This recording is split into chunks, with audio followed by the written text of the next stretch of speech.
Right there. Yeah, absolutely.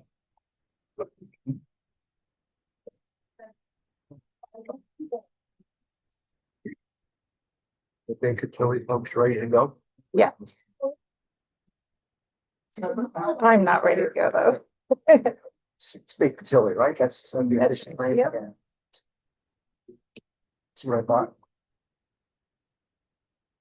Who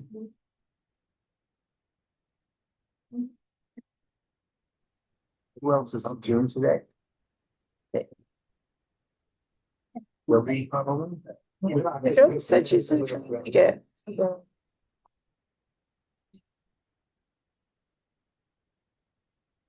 Oh,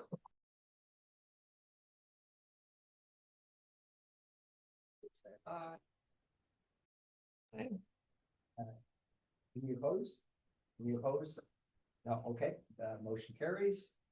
Lucky me, it's for another year. Okay, and I'll make the motion for vice chair for Joe Healy. a second. Well, second, consistent, all those in favor say aye. Aye. Any opposed? Hearing none. Congratulations, Joe. Thank you. Thank you, bud. Okay. The next Item item. is the audit committee annual report. We haven't. Okay. I'm sorry. We're going to do the ACPR first. You know a lot about that one. That's a big one. So welcome, folks from Baker Tilly. Hear me? So yeah, let's go back and check online again. We did introductions in the room. We didn't have audio here, so now we're just kind of resetting to see if we're all online. Can you hear us now? There we go.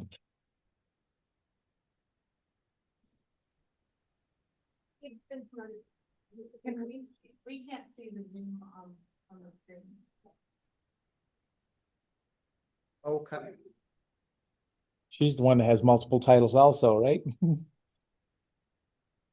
Welcome, folks There from we go. Baker Tilly. We're ready. Great. Amanda, I'll pull up the slides if you want to get us started. Okay. And just to do a quick introduction, since we missed that part with the audio issue to begin with, I'm Amanda Moore. I'm a principal with Baker Tilly, responsible for overseeing the audit of Deschutes County and the related component units. And I'm Kevin Muller-Lally. I'm a director with Baker Tilly, kind of the engagement lead, making sure that the team is meeting the needs of the counties and we're getting work done by deadlines.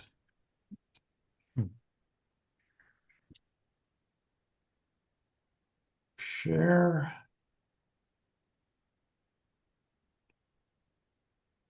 Can everyone see the PowerPoint okay? It doesn't look like it's in presentation mode. Okay, there we go. Question real quick from the room. So welcome. Is this the first audit that you're doing for the county or the second time now? That doesn't keep track, because I know that we've switched over the years and it's exciting. And thank you very much for doing this for us. Was this your four, Amanda? I think it's our fourth year. Yeah. For some reason, yeah, I didn't keep track of who was doing it, but I mean, I really appreciate the work product every year. So. And Kevin, it looks like it's showing your version of rather than the. They were Moss Adams. Oh, So we. kind of the same group. Yeah. Okay. Moss Adams, Kevin and That's it. Amanda also worked for Moss Adams. They were merged with. So what are you seeing, Amanda? It's like the desktop version versus like the full screen. So I think Maybe this is. I wasn't paying attention for a few years, but I'm okay. Good, thank you. So congratulations You want on to your show new it name. instead?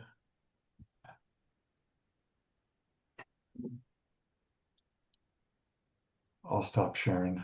Okay. I can get there.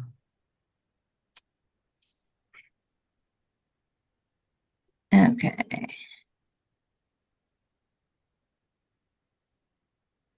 How's that? Yeah, that looks good. Great. Okay, so we can go ahead and get started. We're here today to present the audit results for the June 30, 2025 audits. Let's see, I lost my other screen to move the slides forward. There we go. So here's our agenda. So we're going to go over our engagement team. We'll remind you of the services that we provide to the county under our audit contract. We'll talk a little bit about our significant audit areas. And then go through our audit opinions and reports. So these are essentially the conclusions of our audits. We'll go through some additional required communications under our auditing standards. There's some additional information that's important to share with you about the audit process. And then we'll conclude with some updated accounting standards. We won't go into a full accounting lesson, but just kind of know what's on the horizon. So here's a few pictures of your audit team. Your audit team has been consistent for the time that we've worked with the county. You've met Kevin and myself. Another person to mention is Ashley Austin. She's a principal that also works in our government practice. She is in our Portland location, and she is not otherwise involved in the engagement other than doing some review of the ACFR and our reports at the conclusion of the audit. She's what we consider to be an independent or kind of cold reviewer that isn't in all the details and can give some high level perspective on those items. And then Michaela Mill is our senior. So she's really your point person. She's probably who you do hear from the most. She makes sure that all of the staff on the team are continuing to get their work done and on time, of course, with direction from both myself and Kevin. But she's who is typically your point person. There's a lot of other members of the team that aren't on this slide, but this is essentially your core audit team. So this is the scope of the audit work that we performed. We audited the county's annual comprehensive financial report, or your ACFR. We'll refer to that a number of times for those of you that might not be familiar with that term. We'll refer to the ACFR, as well as your federal awards. So because you spend well over $750,000, soon to be $1 million in federal awards, you are subject to single audit each year, and we complete that audit. In addition to the county's ACFR audit, we also audit a number of your component units. We audit the 911 service district, as well as the countywide law enforcement district, your extension and 4-H service district, the road agency, and then the rural law enforcement district. So a lot of reports to issue as part of our audit process. So these are the services that we provide to those entities. I'll talk about them. They are a little bit different depending on the type of the entity. But for the county, we do audit those financial statements under two sets of auditing standards. We audit them under our generally accepted auditing standards. And additionally, because you do have that single audit over your federal awards, we audit the financial statements using governmental auditing standards. And what that means for you is that we do issue an additional audit report as part of our audit process over internal controls. Now, we'll mention this probably more than once, but that report is not expressing an opinion over the effectiveness of your internal controls. But if we had any findings related to your internal controls, we would include it in that report. The second point is really just related to the county's ACFR. So the county does submit their ACFR annually to the GFOA for the award for the GFOA Certificate of Excellence. And because of that, there's quite a few additional items included in the ACFR. Typically, if you look at the information in the introductory section and the statistical information, that information is not required under the accounting standards that you follow. However, to obtain that award, you do need to include that additional information. So we do review, we look at prior year comments that the GFOA may provide, as well as the disclosure checklist to make sure that you're including everything to continue to receive that award. Additionally, I'm a GFOA reviewer, so I volunteer some time to review a number of ACFRs as well for that award. So definitely review quite a few of those as part of that process. The third bullet point there is talking about the governmental auditing standards. I did mention that's the additional report that we follow. In addition to getting additional report, there are some guidelines that we have to follow internally. Essentially, that means that every single person that works on your audit team is responsible for complying with some additional CPE compliance related to governmental auditing. The fourth bullet point there is because you are an Oregon municipality. Oregon also likes to see a report over internal controls related to financial reporting, as well as compliance with a number of the Oregon revised statutes and Oregon administrative rules that you have to follow. So that area, typically we're testing a lot over your budget process and making sure you're adhering to those compliance requirements, as well as looking at how you invest your funds, or how you're utilizing your gas tax funding and procurement are probably the areas that we spend the most of our time in. The fifth bullet point there is related to your federal awards. We did audit 2 programs this year. I'm sure Kevin's going to touch on this, and you might hear this a couple times as well, but we have audited those programs. And however, due to the delay in the issuance of the compliance supplement, we will not be reporting on those today.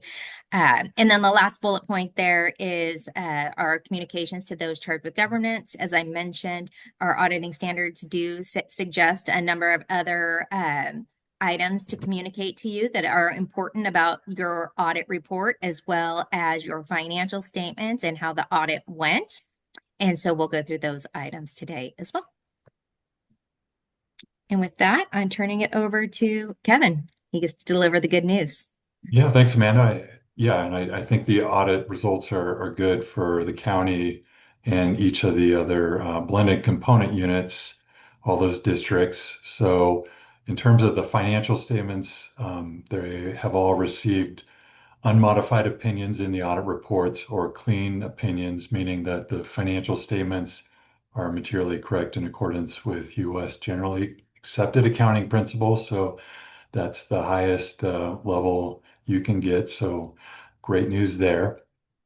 In terms of the government auditing standards report, we have no findings to report. So that means there's no significant deficiencies or material weaknesses in internal controls, and also no non-compliance to report with government auditing standards. So good results there. Oregon minimum audit standards report. We have no non-compliance for the county or those other separately issued district reports. That's something that's unusual. We often have an over expenditure to report with an entity, something like that, but they all received clean reports this year. In terms of the single audit, Amanda said we haven't issued those reports. That's because the OMB didn't get the compliance supplement out until the day before Thanksgiving. We were sitting in conferences in the summer where we were told that the compliance supplement was a day or two from being issued, and never happened. So it just came out a few weeks ago, and really we're focused on getting all of our financial statement audits out, and then we'll turn back around and get the single audit done. The good news for the county is we did do most of the testing at the same time we were doing the financial statement, so I don't think it'll be too much of a lift. And we can definitely share that there's no findings we've identified to date, but we're not 100% done with our testing. So that's a reason why we don't have the report to issue today.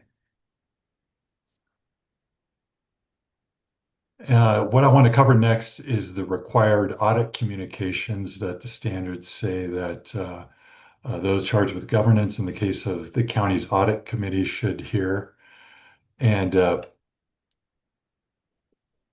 the first thing is auditor's responsibilities. So we're required to perform the audits in accordance with generally accepted auditing standards and government auditing standards. All entities needed to incorporate 2 GASB pronouncements this year that were new. The first is GASB Statement 101 on compensated absences. The big new item here was that sick leave now needs to be considered in the compensated absences accrual. And the county did do that. And by implementing that new standard, their beginning net position decreased by 2.1 million in total. If I had I don't have the county's financial statements in front of me, but 2.1 million's a pretty small number. One could argue that they could have passed because it's not material, but they went through, really did the full implementation. So hats off to them on that. Um, and the other new standard is GASB statement 102 related to uh, certain constraints and concentrations in financial statements. In talking with management, they determined there's no significant constraints or concentrations where they really had an issue and needed to disclose that in the financial statements. So we think that they effectively implemented that accounting standard too. The next bullet I think is also great news. We identified no audit adjustments. So that means there was no material errors as a result of the audit where the county needed to adjust any of the financial statements in order to get that clean opinion. We also didn't have any proposed adjustments where we would have been comfortable if the county didn't adjust the financial statements, but that they would be big enough that we'd want to bring to your attention. So nothing even arose to that level. We're not aware with management consulting with other accountants during the engagement, and we didn't have any disagreements with management as we carried out the audit procedures. In terms of difficulties in performing the audit, usually don't have anything to report here, but one thing that was kind of an ongoing matter since last year's audit is we did have a bit of a difficulty in accessing Munis. So when we make audit selections, let's say we're testing capital assets and we want to see under all the underlying detail like invoices. The county does a great job putting all that, linking it to Munis. So we can select the accounting record. We can find all that information ourselves. The issue is the county has a number of firewall, as do our own laptops with Baker Tilly. And because of that, there was quite a bit of organizing, a lot of conversations that needed to be had. And at the end of the day, when we were doing our final audit procedures, whether we were at our own offices or on site at the county, we kind of still had issues getting to that information. So it wasn't the most efficient thing in the world, but I think we all want to have a debrief with management to talk about how we can just make that a more efficient process for next year's audit. And then on to the next slide, I think is the new accounting standards for next year. I'm sure we'll talk to you when we go over next year's audit plan, but there's two GASB statement 103 on financial reporting model improvements. This is where the GASB saw some, I think, some divergence in practice on how previous accounting standards are being implemented. So a big one is the management's discussion in an analysis or MD&A. I don't think they're really pleased with how governments are doing the MD&A, and specifically a big piece there is letting readers know about the significant changes in their financial statements when they put the current year numbers side by side with the prior year. So they provided guidance on how that information should be communicated to the readers. I think the biggest piece in here is with the proprietary funds. So your enterprise funds, your internal service funds, now have specific guidance on what needs to be considered a non-operating revenue or expense. Basically, they've laid out the net definition for 5 types of non-operating revenue and expenses. And if something doesn't meet that definition, it needs to automatically be in operating revenues and expenses. they are adding a new category to non-operating, and that is something called subsidies. So I think that'll take some time for everyone to get their arms around what a subsidy exactly is, and we'll work with your team on that. Another new accounting standard is 104 on certain capital assets. I think there's been some inconsistencies in reporting there just with all GASB reporting entities. There's been new standards like leases, subscription-based IT arrangements. Those are all thrown into capital assets, and I think the big capital asset note disclosure that shows the changes throughout the year. If you pull up one government to another, that footnote looks different. So I think the GASB is using this new standard so there's more consistency. Also, some entities have um, assets that are held for sale. You see that often with urban renewal agencies. The county doesn't really have that in their financial statements, but if you look at the city of Bend's financial statements, you'll see that there. And so this provides more guidance on how to classify those types of transactions. So I think that's what we want to touch on today with the new accounting pronouncements. But aside from that, just yeah, I want to celebrate the accomplishments of Robert and Jan and their team on being ready for the ACFR audit. Um, that was issued generally when we had set out. And then I'll share that with those other districts. Oh, we'll be releasing those audit reports today. We got the final management representation letters signed today, and those will be issued today as well. And then, like I said, this is our fourth year doing the audit at the county, and I think really the tone at the top is really strong. We've seen a consistent level there, and when we ask for things, whether we're working with county finance or other departments, we see that everyone's really helpful on getting us information timely and seeing that our questions are answered. So really enjoy working with the county. Here's how you can contact Amanda or myself, and I think this is the end of our prepared slide deck. What questions do you have for us? Just for Amanda, yeah. Yeah, you have anything to? Yeah, they're great to work with, auditors are really helpful and have lots of fun technical discussions. But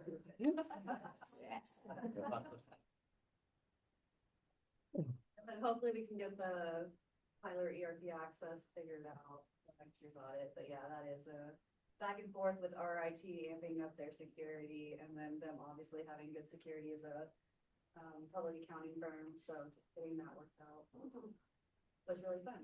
And obviously it sounds like it's still a problem. Good to know.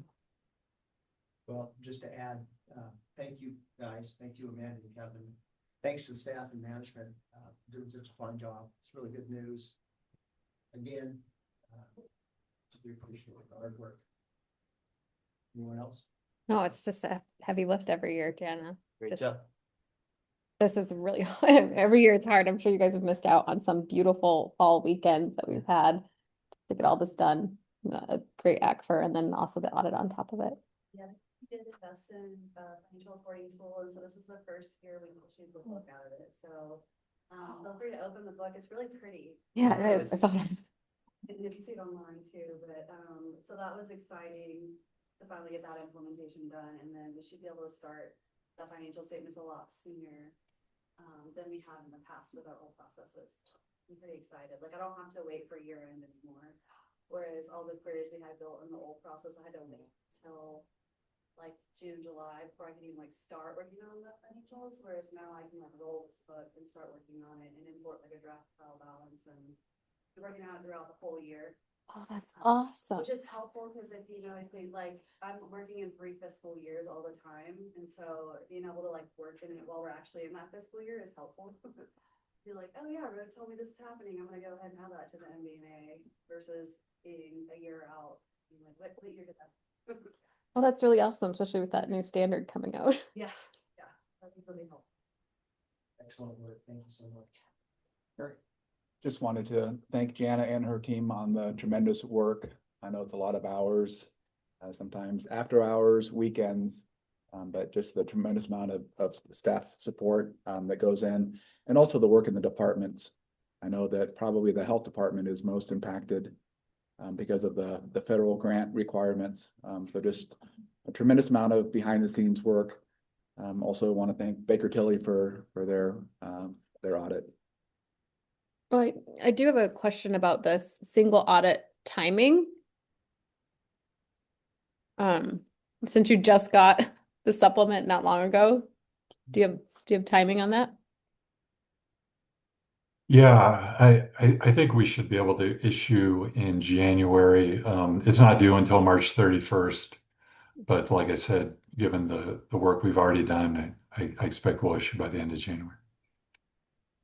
And I was on mute, but I was going to say the same thing. So yeah, I want to say special thanks. We're receiving the final product with, no findings, but I know there's a lot that goes into that all year long. So thank you very much for, the finance group, but also just like Eric said, the organization staying organized enough to be able to make it flow well. Today's December 12th and, the goal to try to get it in a November meeting or a December meeting before the end of the year. So this worked out real well today though. So thank you very much for getting that done. But also, taking that look, keeping ourselves aligned with state and federal changes, the GASB items that might evolve over time and making sure we're looking at the numbers. Because we've seen that over the years too, where the way something's accounted for changes slightly every year too. Thank you. Finally, thanks to Whitney, Eric, and Nick, who's not here. They're watching this. They had an active on as well, so thank you guys. I have one request to GASB, so maybe staff can put it on. Slow down.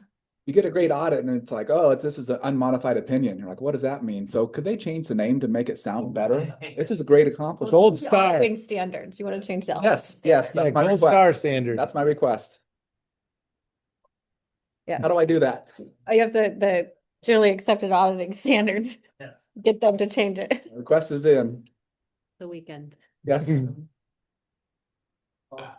Else on the ACFR. All right, we'll let you guys go. Thank you so much. All right. Thanks, everyone. Thanks, everyone. You. Okay, the next item on the agenda is the Audit Committee Annual Report.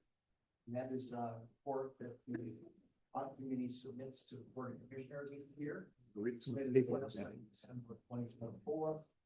And what it is generally is a combination of statistical data, work that's been accomplished by the Internal Audit Office over the last 12 months. And I can go through that if you want, but it's in writing, it's here. So does anybody want to hear the stat data, or shall I just submit it for your consideration? You want to hear it? Well, I'm gonna hear it twice, so whatever. Okay. Yes. If you wanted to hit highlights. Okay, I'll look through it real quick. The highlights are, well, one of the things good is the audit committee is fully staffed, fully in place. We've got 6 public members, 3 county members are with us. So we have no trouble filling the role that we have. As far as audits that were completed this year, there were 6. Which is quite a bit of work considering we have one member on staff. We had 1.5 for a very brief period of time, but we lost that person to another position in the county, which is a good. So we had a language access program audit, sheriff transition audit, county fair rodeo alcohol sales audit, election controls integrity audit, body camera audit, and county courthouse expansion audit. Those are the follow-ups. Evergreen. It says six, Six, actually, yeah, it's six, only it's five. Let's say They're that. only So it's five. Five, one in the hospital. Yeah. Okay, so it's five. And then there are also follow-ups to audits that were done previously. There are a host of those, wage equity, equal pay analysis, custom developed software, city clerk's integrated audit, county legal integrated audit, RV park integrated audit, county courthouse expansion, pre-construction management audit. We also had a tour of the courthouse last summer, which was nice. Health benefits program, language access program, and public health integrated audit. So we've been busy with new work and following up on existing work. And then as far as resolving findings, management resolved 35% of their recommendations, and they're in the process of doing 58%. So it takes time to move forward, especially some cases. And 7% of the recommendations are not being implemented for a host of different reasons. And at the end of 2024, 109 and 144 outstanding recommendations were completed, 35 remained outstanding, and there were 17 reports in total. Got some stat data on average hours. I'll just leave that for later.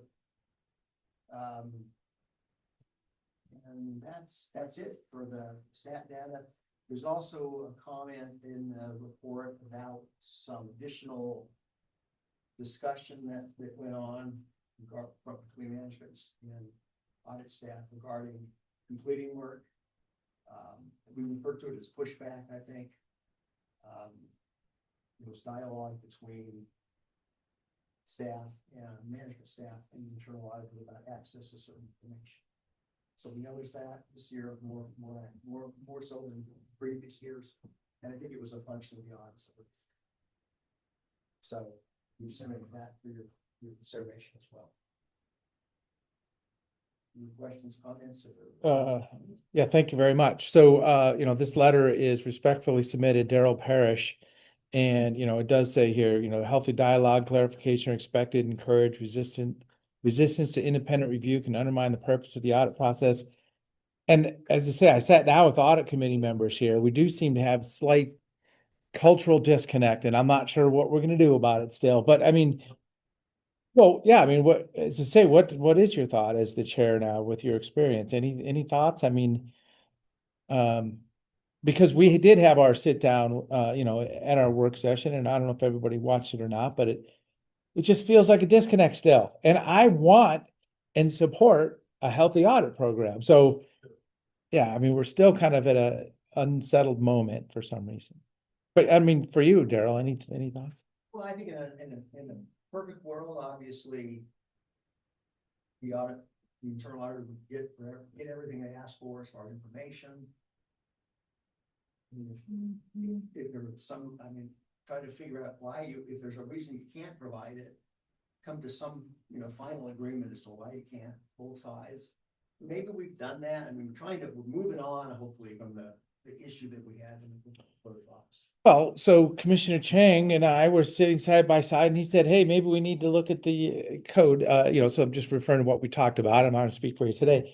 So, I mean, we're not settled from your governing body. I mean, if you saw the dynamics between the three of us at our meeting, we're not settled on there. And hope is not going to be this step here. And, that was a pretty strong letter you sent to us, challenging. And I'm like, oh, wait a minute here. We are a highly functioning professional organization, and we do choose to have an audit, and we have a disconnect. So let's just not think it's getting better without some action here somehow. No, changing code is the action that would really accomplish that. I don't think it would, my opinion. I don't think reducing the independency of the internal audit function will help with that. I don't think that's the right direction, but what is the right direction?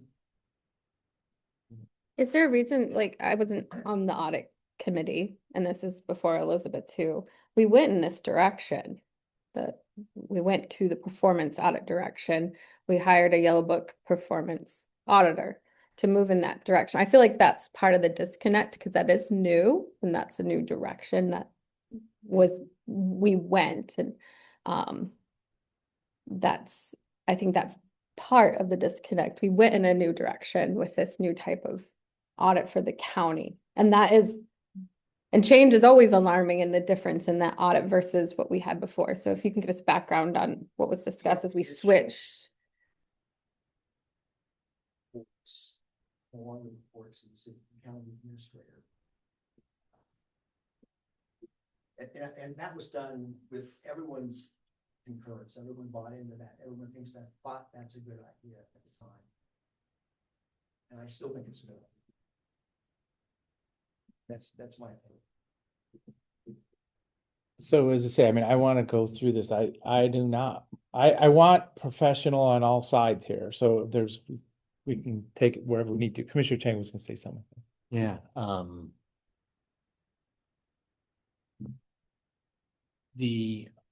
the internal audit program can contribute to the functioning and the performance of the county in some really valuable ways. That is dependent upon operating within a set of healthy, functional expectations and relationships.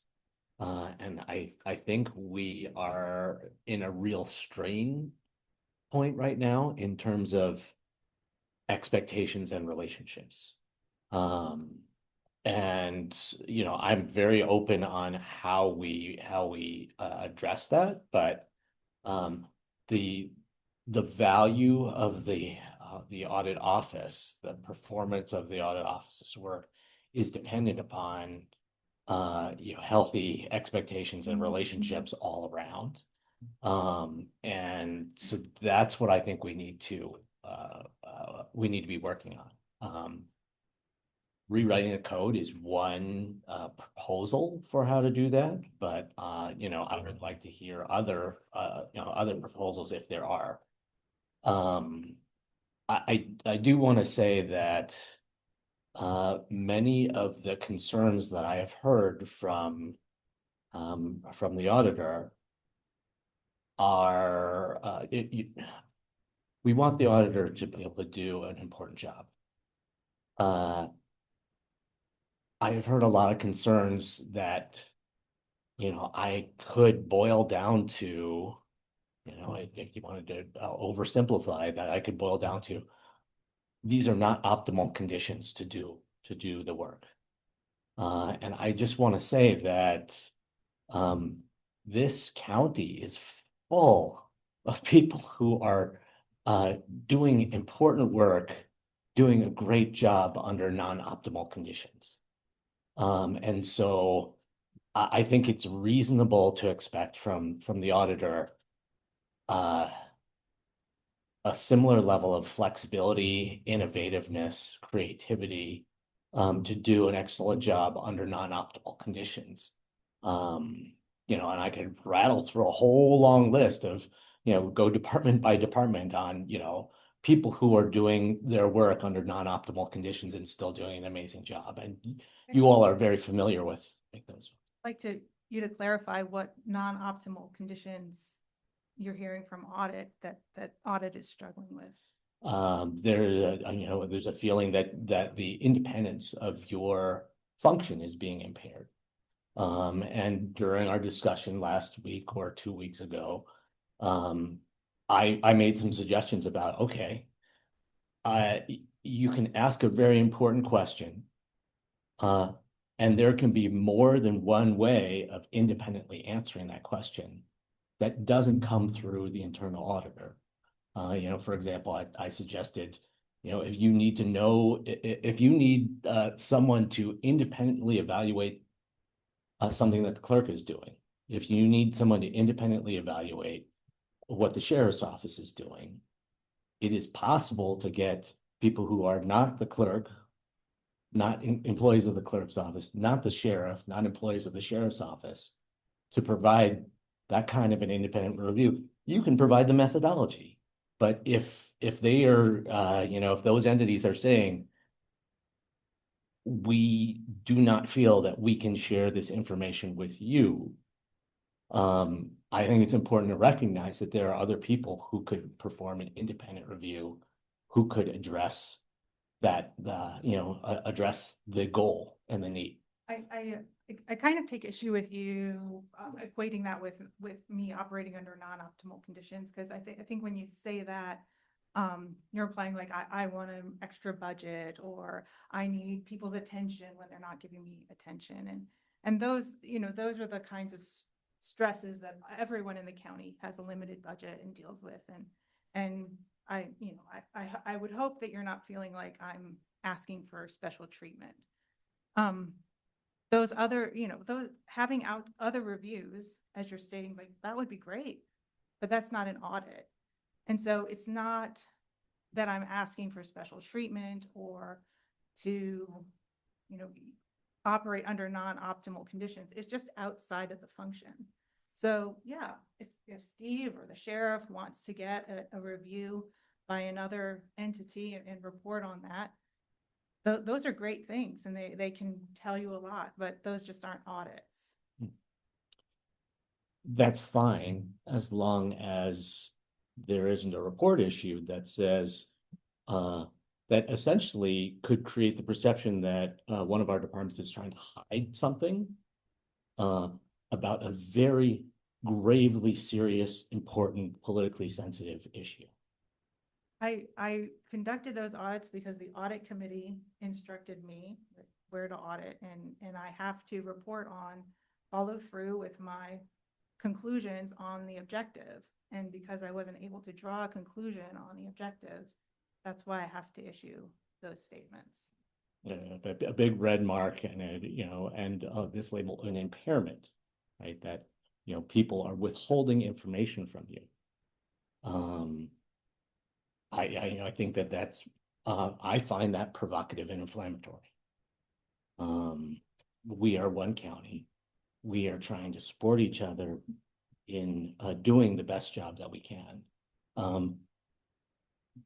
The folks who, in these examples, these folks, they were trying to accomplish the goals of your audit. I mean, just, the words in this body cam audit, that there are a number of important goals, enhancing public trust, promoting deputy safety, et cetera, et cetera.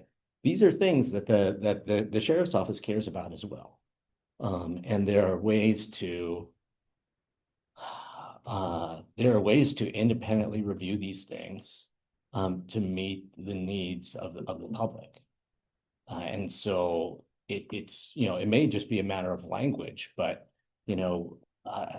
classifying that as an impairment, again, potentially, giving the public the impression that someone is trying to hide something, is challenging and problematic.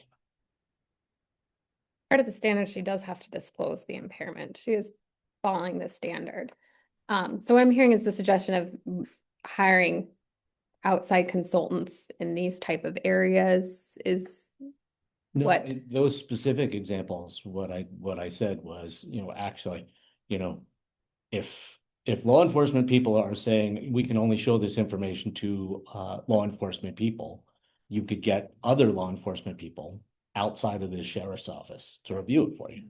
What they said, we can't do this kind of review. We can't do just a general broad look. We can only do a look related to a specific criminal claim. For law enforcement purposes. That they said law enforcement is defined as looking at a specific criminal incident. That was what they said. Well, I don't know if anyone asked them whether they would allow other law enforcement officers from outside to take a look. I mean, what they meant by law enforcement purpose, and they gave a very general response and said they wouldn't provide more information. Like page 7 of this report, Sheriff's Office staff said that. No, that's not. I was looking for it. There was a staff proposed working with the auditor to develop a checklist Sheriff's Office staff could use to review a sample of footage and report results to the auditor without permitting access to the actual footage. So if they were offering a methodology and access to their own officers, you might be able to get them to provide. I agree that there's inconsistency in their logic and that argument doesn't make sense.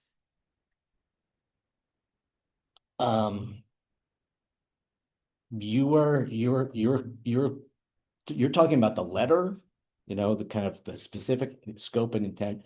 I'm talking about the goal, the purpose, and other ways of accomplishing it. The goal is to check for certain things through an independent review. I am suggesting other ways that you could accomplish an independent review. An outside agency do a review. It just, I can't sign off on it according to my audit. So this is the catch-22 we're in. I mean, and you're supporting this aggressively or enthusiastically, I don't know how to terms, but but it's been stated, yeah, the audit committee is going in a different direction. And I was like, oh, I didn't know this. All of a sudden we're in this spot where it's like, oh, department heads and people that are being audited are saying, hey, this is very different. What's going on here? I don't know how to explain this. We choose to do audit at Deschutes County. I mean, I've learned a lot. Oh yeah, this is yellow book standard performance audits, and you guys haven't been doing this, and you need to do this. And if you don't do it, why aren't you doing it? It's like, whoa. And I'm not putting words in I'm saying this is what happens in my head here. And this is what I'm feeling. I'm not critiquing you specifically. I just wanted to let you know, this is something we've been doing for 20 years. So there's not anything new. Maybe Kristen misunderstood as well that we started doing performance audits when I started, and that isn't true. David had always done performance audits.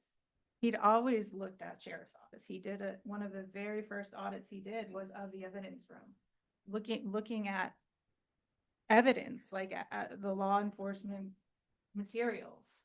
So this isn't a new thing. Well, yeah. So, and I figured that out early on too. I don't think it is much different.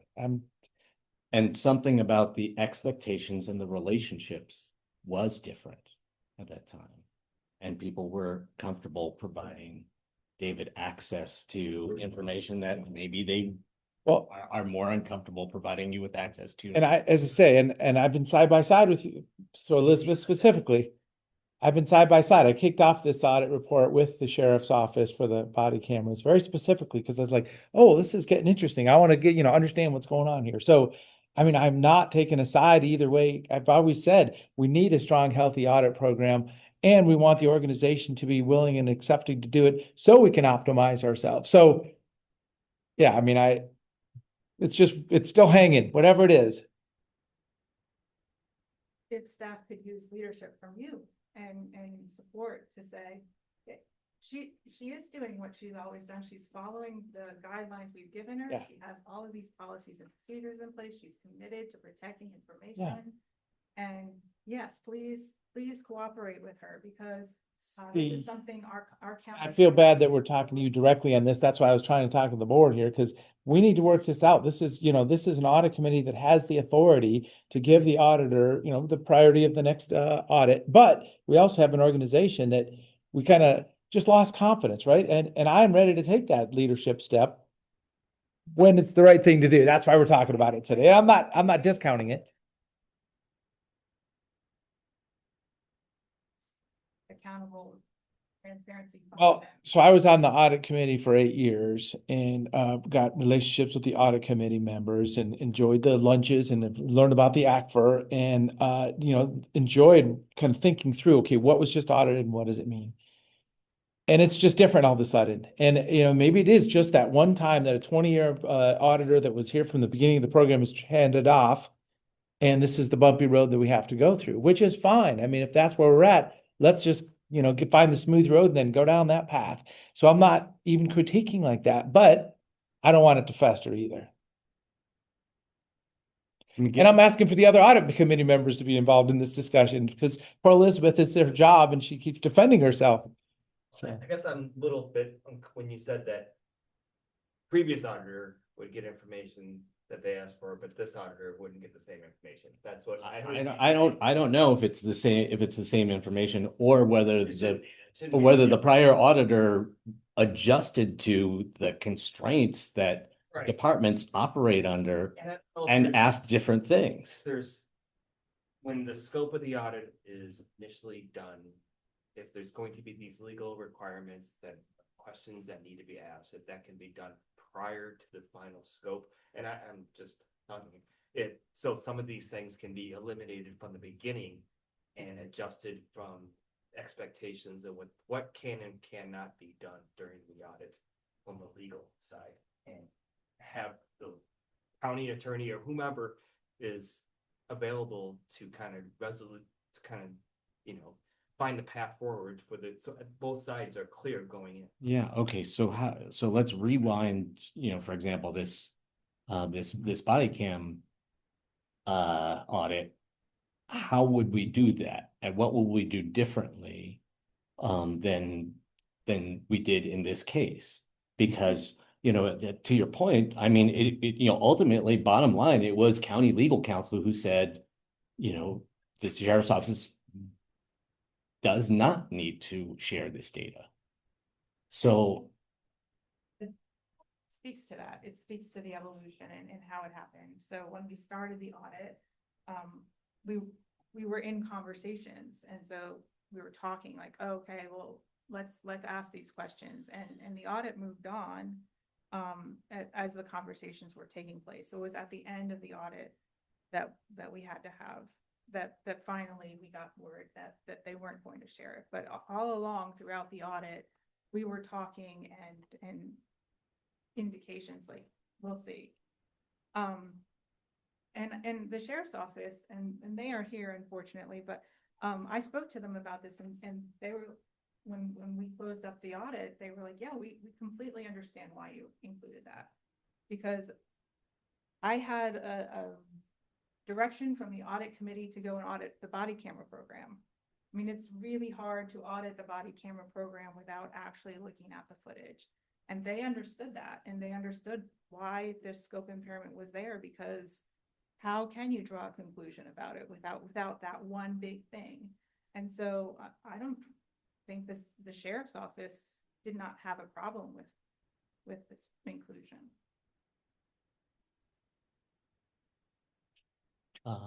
Well, in their reply at the end of this audit, they made no mention of that. So I don't know what they think one way or the other based on this response. I do know what I do know what I heard from some staff from the sheriff's office about the discussions about the body cam data. And so that's what I'm operating from. It might show up in the follow-up.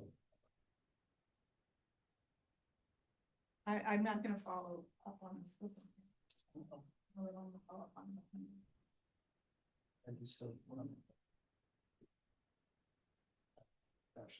well, yeah, so I don't know that there's resolution here today, but I mean, if I could rewind, there was a suggestion that we modify the process of developing the scope and kind of whoever approves it to move it forward. And I think that that's an interesting proposal. And that could be part of what we address in a code revision. I think we should go before then. We set an audit plan. This was on there. It was, we talked about it, so I don't know, before when we said like the When- body cameras. And it's not, I mean, it's public, and maybe when we set the audit plan, we need to know where some of these issues are beforehand, so we can talk about. well, So go before, because this is, she gets the list from us and it's over time. Like she goes through this, it's over a period of years. So we know she's going to go in these areas. So if these sensitive areas or where we might have some conflict, we kind of know ahead of time. They're in the list. I mean, I think Dale's right about not changing the code. You can start with our work plan, and if we're seeing something, we can start ahead of time. So whether it's, we need help from one of you to come in and talk about it, or if we need to get a legal opinion of how data should be shared, we have this work plan, and that's the very beginning. That's before we're into the audit. It's really hard to get into the audit, set the objectives, and then halfway through, oh, you can't access this data. And that's where she's already in, and then we're having the disclosure of scope impairments. If we start with the audit plan, which is a normal process that we do, and try to tease out those things ahead of time, I think that's be maybe a start to the solution, because you're seeing where we're going and what we've suggested where she should go, and department heads can see that. It'll be in a packet or 2 or 3 or even 4. I think that's a better time to do it. But when we start an audit, when we go in, it's kind of the hard, it is. And these disclosures, she is following her standard with these disclosures. They are, it's not that she's trying to say, oh, they didn't share with me. It's she has to, because she's already in the process. She started it. So Yeah. she has Yeah. to meet standards. yeah. So I think instead of, I don't think the code is the answer, but if we get to the very start and we know where these spots are, so we can help navigate it better, I think that's a starting point to try from.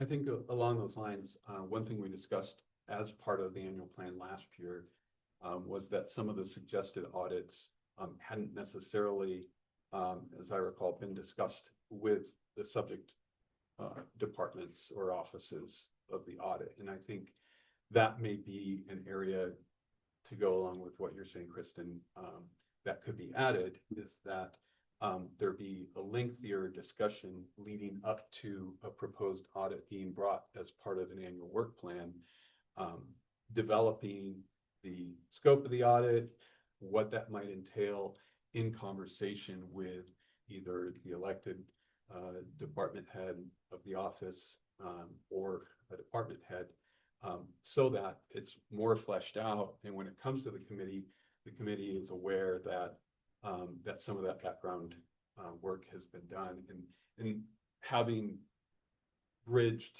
both going back 8 or 9 years with the previous auditor and now, my impression is, having been through audits previously, is that some of that may have happened kind of more in depth prior to those coming to the committee as a proposed audit. One of the things that comes to mind is the security elections report. And I'm gonna jump around here, but I was just thinking, what does it relate to me? When you buy something, a product like a rubber tire for your car that you drive 50,000 miles on, it's amazing that that thing does that. And it's amazing that the selection system, gets across the country, gets so many people's votes in.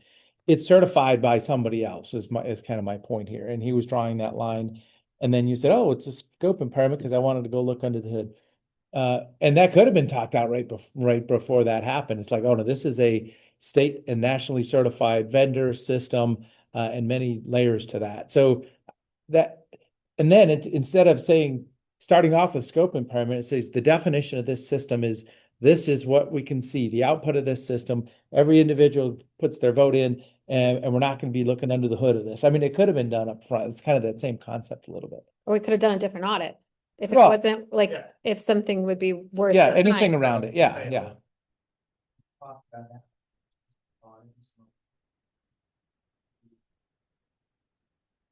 Could be controversial, it could be hard to do. Yeah, if there's different things we could change, if we know we could put resources to something else we knew beforehand. I wouldn't, sorry, just to chime in on, a lot of reference to this audit that I was a part of. Again, that didn't come from the committee, that didn't come from the auditor.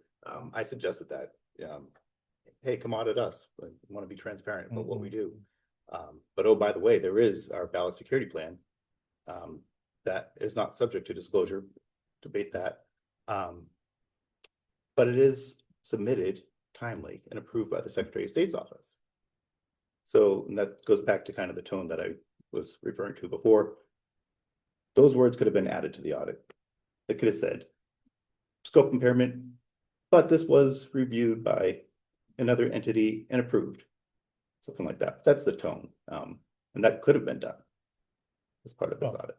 I'm not saying there isn't growth in that, Mhm. but again, I think some things, if we know ahead of time, or we can get legal language around it, or decide to put our resources somewhere else. Agree. So we could practice with what, a homeless audit or something is coming? I feel like that's gonna be a minefield in its own, unless you really define, okay, this $100 was intended for this purpose and it went there. Because after that, oh boy.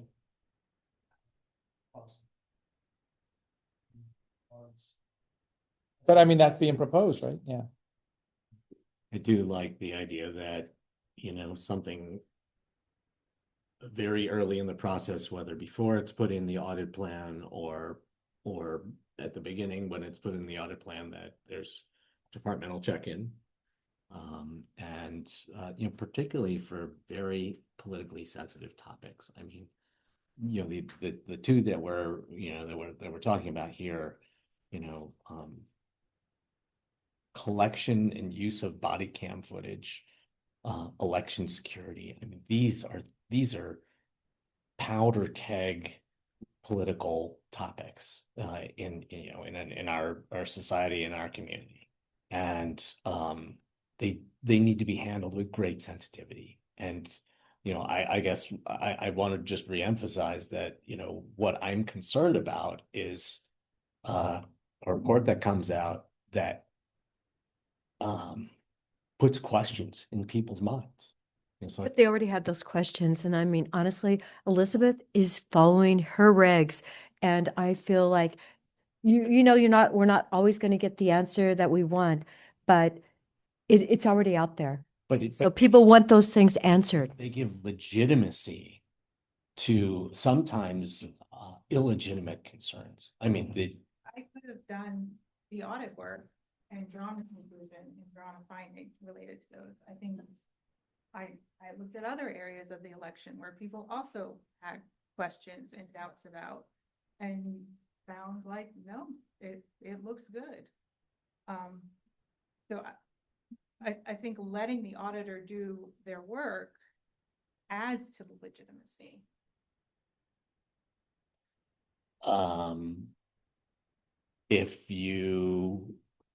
If there's a particular area where there's concern,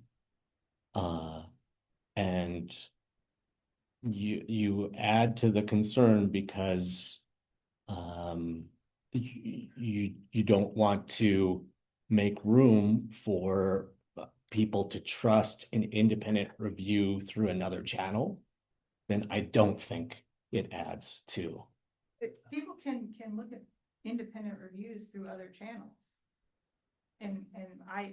But I can't weigh in on that my guidelines are to look at the evidence that I see and draw conclusions based on the evidence that I see. I don't see evidence, I can't draw conclusions. Well, then maybe it goes back again to the audit committee identifying early on an area of legal or political complexity where you're not going to be able to implement the scope. So maybe there's things that instead of in keeping something in a scope and then kind of identifying this scope impairment that leads to public uncertainty and questions, you just say there are other ways to address this question that are outside of the scope of this audit. Apologies for being late. Have we talked about the committee that we set up okay, so we formed a committee to have audit committee subcommittee members meet with department heads, invite department heads to voice concerns. And so that's something that we've done. We haven't met with the department heads yet, but that committee has been established and could be an opportunity to have the kind of interface that you're talking about. So, as I say, I want an auditor to be empowered to be the best darn auditor there can be. I've never, doubted that. And this is a discussion between the governing body and our audit committee. You're appointed members by this governing body, and we want to do good for an organization that's, a highly functioning professional organization. And we have had, history too. We've had Sheriff Captain go to jail and the, To prison. but, Yeah. and the sheriff, yeah. County actually. We do have stuff that happens here too. No, the county ignored it. They actually had to go out, per my conversations with people that know, they had to go out to the FBI and get that taken care of. So. And then, Yeah. but It's why we have an audit function. Yep. And the idea that we want to catch waste, fraud, and abuse, I take that very seriously, and I am very appreciative that the audit committee is working on those things. Catch and deter. Deter. there you go. And the fact that Well- I heard the story, someone just was at our transfer station and got a special price and didn't get a receipt. So when I know those kind of things are still happening out there, and I was just, thinking about my airport, I gave them cash and they said, "Do you want a receipt?" And I said, "No," but I'm thinking, how do they, how are they sure that all their money is actually being properly recorded? Understood, but that's the foundation of this. Absolutely. Yeah, I know. So, I mean, come on now, look at how many crazy emails I'm personally getting in today's world with the spam and everything that's coming from everyone trying to, fish and yeah, my niece just got hacked for $4,000 through her Venmo account. So, there's a lot of outside forces that are coming, and having Elizabeth doing what she's doing, I think is critical. And I support it. So as I say, I mean, this has been a good discussion. Sounds like there's a little sensitivity to, hey, what is politically hot? What's because I don't want to put definition around how a professional certified audit happens. That doesn't make sense. I agree with that. But we just have a little bit of a cultural disconnect. So who's on that committee, Steve? Joe, Daryl, and me. Okay, good.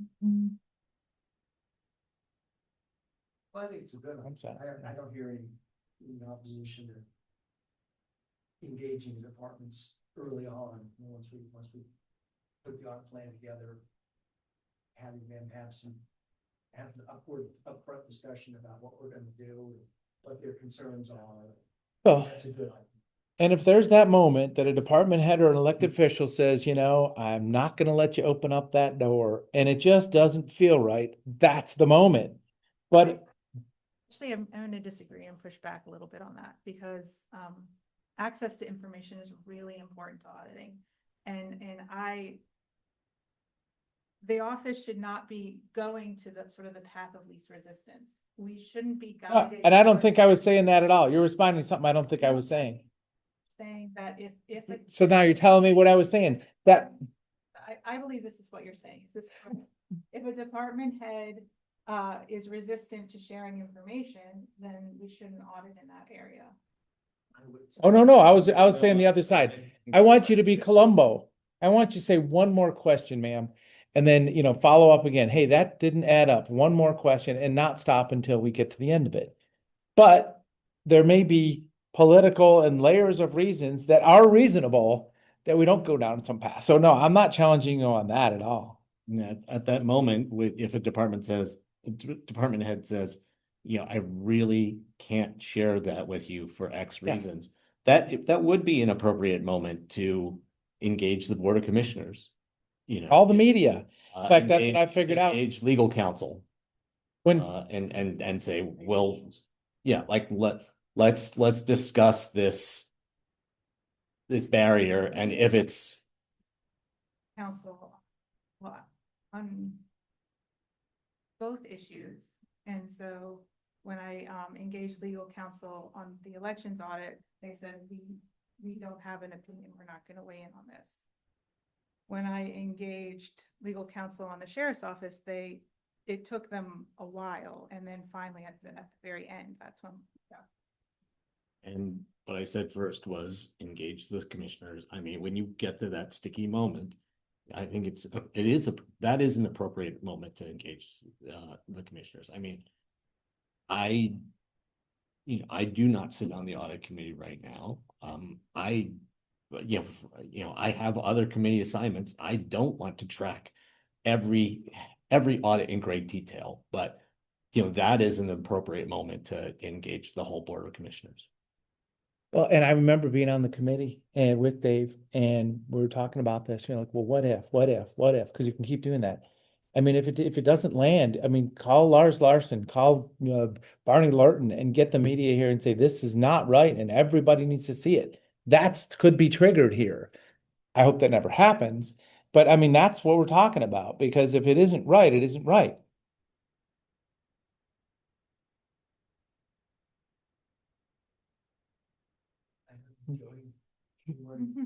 If she wants to, if she doesn't, I don't know.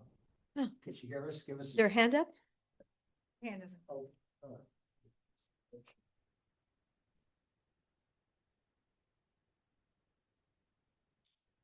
Thank you for the discussion. Yeah, I think that obviously acknowledging there's an issue. Well, It's been obvious. but we just shared a lot of information. I think this has moved us forward already.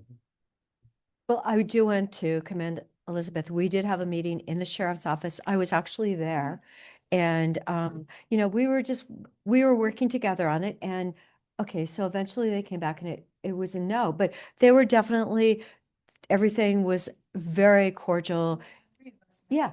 Yeah, I thought it was outstanding, and I was really, I was happy that it happened, and, okay, I can just, And at that meeting, they didn't say, no, you can't see it. They said, No. we're gonna do research. right. I So was there. I was in California. it was you Sorry. and I. Okay. You weren't there, Daryl. was needies. Yeah. Invited. Is there anything in the code that addresses what Elizabeth should do if there's this red flag of a potential scope impairment? And as far as going to legal counsel, going to the Board of Commissioners, is there anything in the code in that regard? You should ask for legal counsel.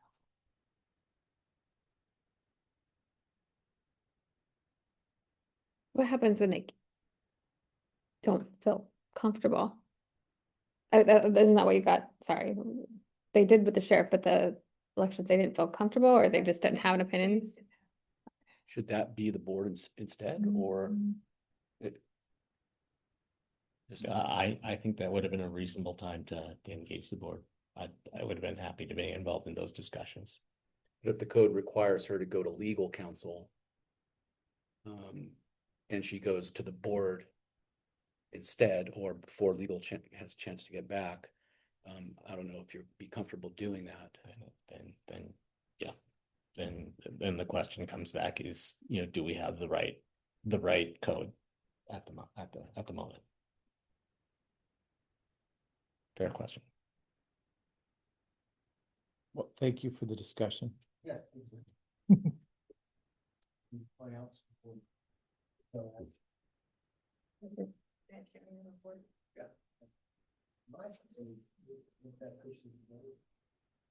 I think this Said is, it. this is the way. This we is do it. it. It's been, yeah, we're all here. Okay, we're gonna need it again? Yes. Okay. Maybe we should do public health, follow our sheriff since. Yeah, they're here, yeah, and let's- sheriff's okay, office. so we- That would be polite. It would be. Thank you guys too. Okay. Okay, so let's move on to public health integrated audit. All for good. There are a few seats here. I don't know if anyone wants to come up. Alright. Go ahead and have a sandwich in the bank.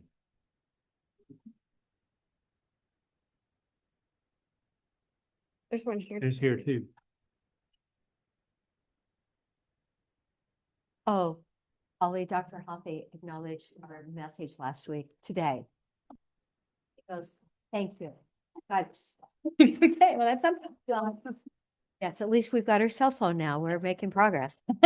Next to you. She did not know her cell phone number. I know. What was it, 7 minutes? 7 minutes. Yeah, it was 7. Yeah. So this is the follow-up to the public health integrated audit that we put out last December, and we have Holly and Heather here. They introduced themselves earlier. Holly is the Director of Health Services, and Heather is, are you also a director or? Director of Technically, Public Health Deputy Director, Health Deputy. Services.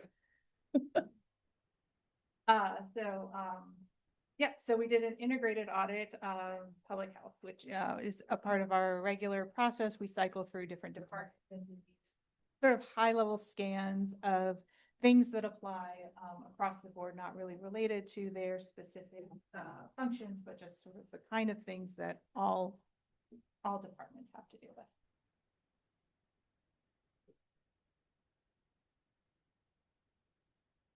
So just some of the background from the audit, and I won't spend a whole lot of time on this, but just one of the contexts of public health, obviously really highly impacted by the pandemic. And so their staffing has been volatile since then. So you can see on this chart, it's showing the number of staff, also the number of sections, like work groups within public health, and how they have changed over time, peaking in 2021 and then coming down a little bit since then. Across the bottom, you can see who was the director at the time. And so you can see when Heather's tenure has been here. This also shows how hiring has changed within the department over time. So you see like a lot more hires than departures going in through the pandemic. And then since then, hiring has gone down. Departures are kind of trailing that increase as well. This was also a chart that was included in the audit, and I think just one of the things we wanted to point out, we were looking at financials, was how much the department relies on grants, and how that's changed since 2020. Grants increasing like $3 million and becoming a much more significant portion of their budget over that time. So we have to admit an error happened in the original audit. And so I submitted an extra report letting everyone know that this had happened. So what happened is when this department was trying to get ready for the audit update, they discovered that we had made a finding based on the percentage of employee evaluations that were completed, and we were relying on data out of our Munis system, our electronic system that had been entered. So the way it works is staff in health department and public health do their evaluations, they're paper formed, people sign off. Then they put them into interoffice mail and they go to human resources, and human resources is supposed to enter the data. And what happened in this case is that there was a temporary employee working in human resources for a period of time who didn't know to enter this data. And so these performance reviews were never input into the system that we relied on for our data. So we are letting you know that was a problem. We are not changing the conclusions of our report based on this, however, and the reason we're not is because the conclusion wasn't just based on the number of evaluations that health department did or public health did. It was a comparison to the county, and we are assuming that human resources didn't just set health departments aside and enter everyone else's. So the comparison overall, we felt like still remained accurate. The other reason we feel like we can still rely on our conclusions is that when we brought these conclusions to the health department, they didn't say, oh, wow, that's really strange because we do an excellent job on that. Most the managers we talked to said, yeah, we need to work on that. That's not something we're doing a great job on. And I think as a learning organization, you'll see they did actually make some improvements in this area. But regardless, we decided to retained the conclusion, but wanted to let you all know about the data error. Can I say something just to that point? Just because I think it is going to be difficult for the department to know how they've improved on evaluations, because we actually don't agree with how the report was pulled from Munis.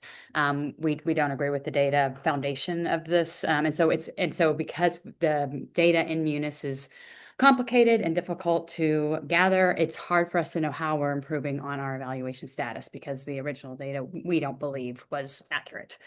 We've had conversations with Elizabeth about this. She feels strongly that the report that she pulled is accurate and can still move forward with her audit findings, but the health department really still doesn't agree. Yeah, I would add that the reason we were able to find this was because we wanted to go back to see, have we improved? Because that was really important. And we couldn't, there was lots of discrepancies between the reports that we run and the reports that were run for this audit. So that's kind of what started the whole conversation. I will say though that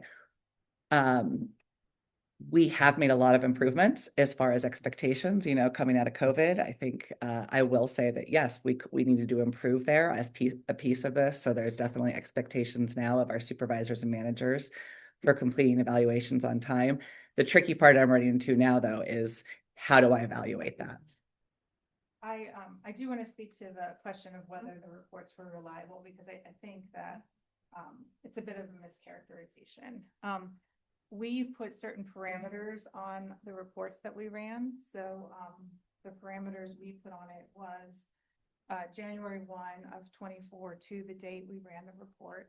Any evaluations that were due within that period of time, what percentage were entered into the system?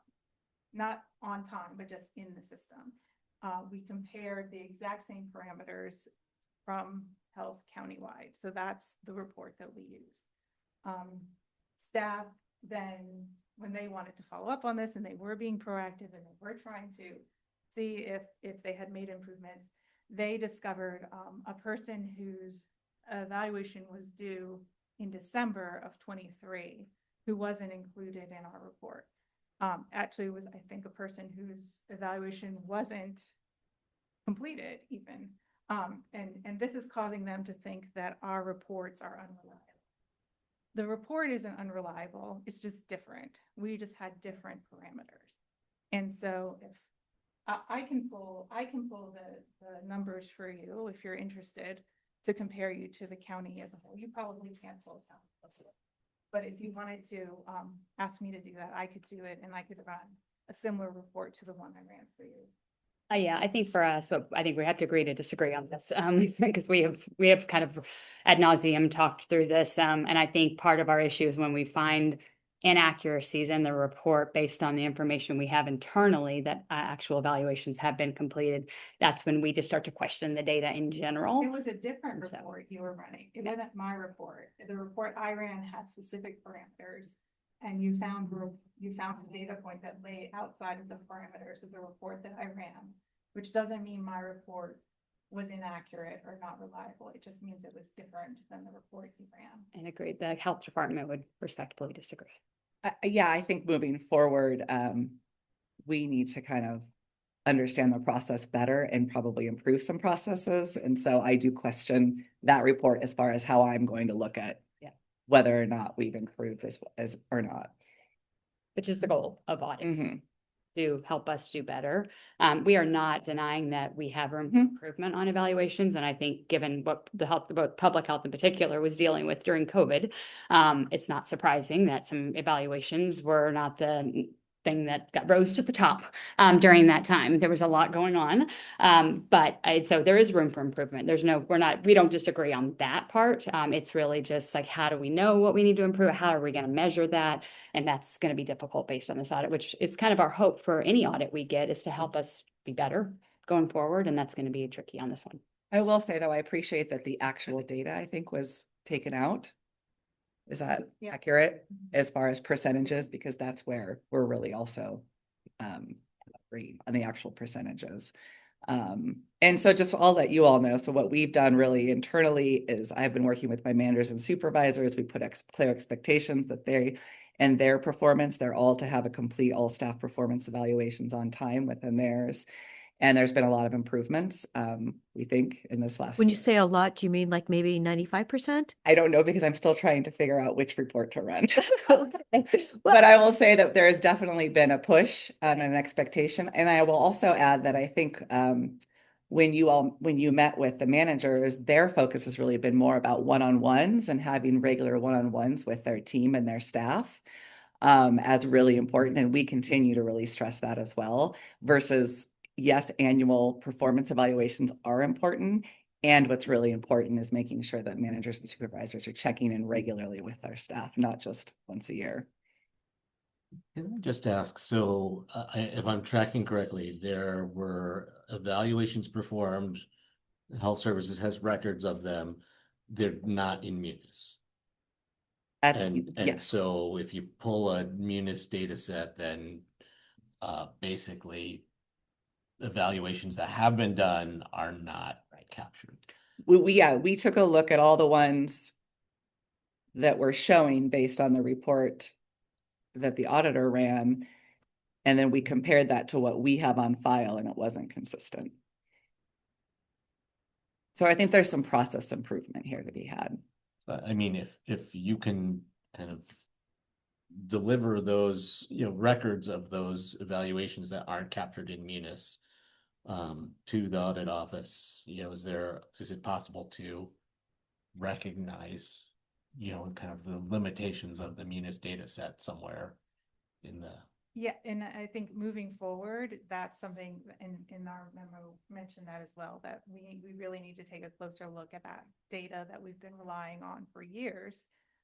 Because this is not the first time we've relied on employment data.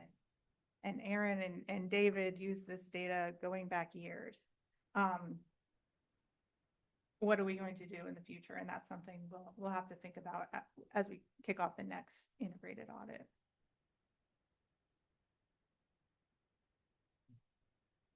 It's not a symptom of a larger problem, is it, between Munis and other systems within the county? I think there are, I can't speak to it as an auditor because I haven't audited it, but it seems like the language is, yes, that's something that could be streamlined. And it actually was on our audit plan to look at the process of how human resources is entering data into Munis.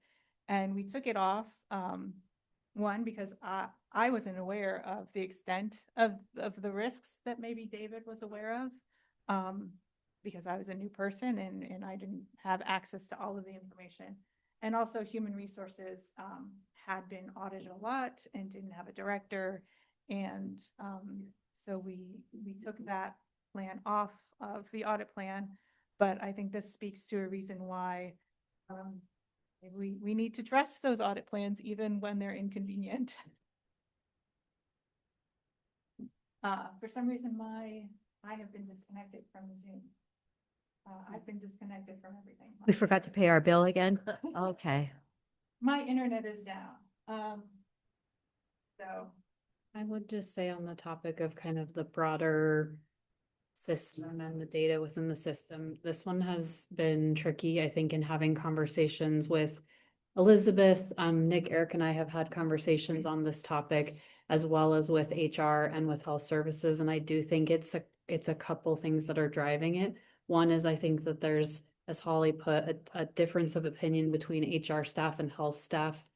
They kind of seem to have a shared understanding of what they believe which report should have been run, and the audit office has a different opinion. I think also there's this issue of a temporary employee potentially having some data entry errors.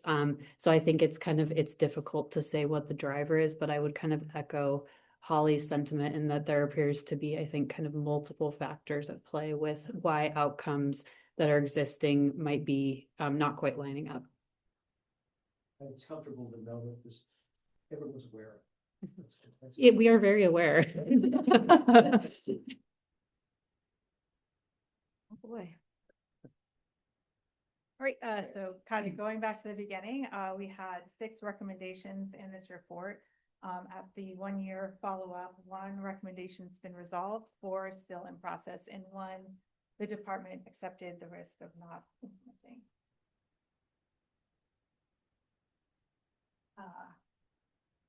Questions? No, I have more, but my computer is frozen.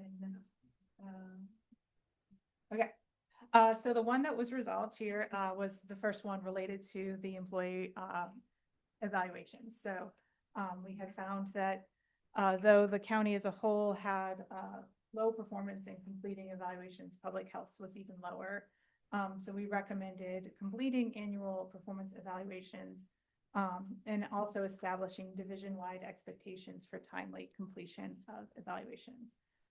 And when we spoke with staff, they said did have done that. They shared documentation of sharing those expectations for staff, and so we moved to this one to resolve. The next one was related to performance reporting. We found, I think it goes back to that reliance on grant funding, that their performance reporting was kind of all over the place, that they are beholden to a lot of their funders in what they report on, but there wasn't really a clear, like, holistic understanding of what the program does as a whole. So we recommended more of a unified public-facing report aligned with the department's strategic plans that would really give a clearer picture of how the department was performing. And public health is working on that and working, still thinking about how to best share their performance.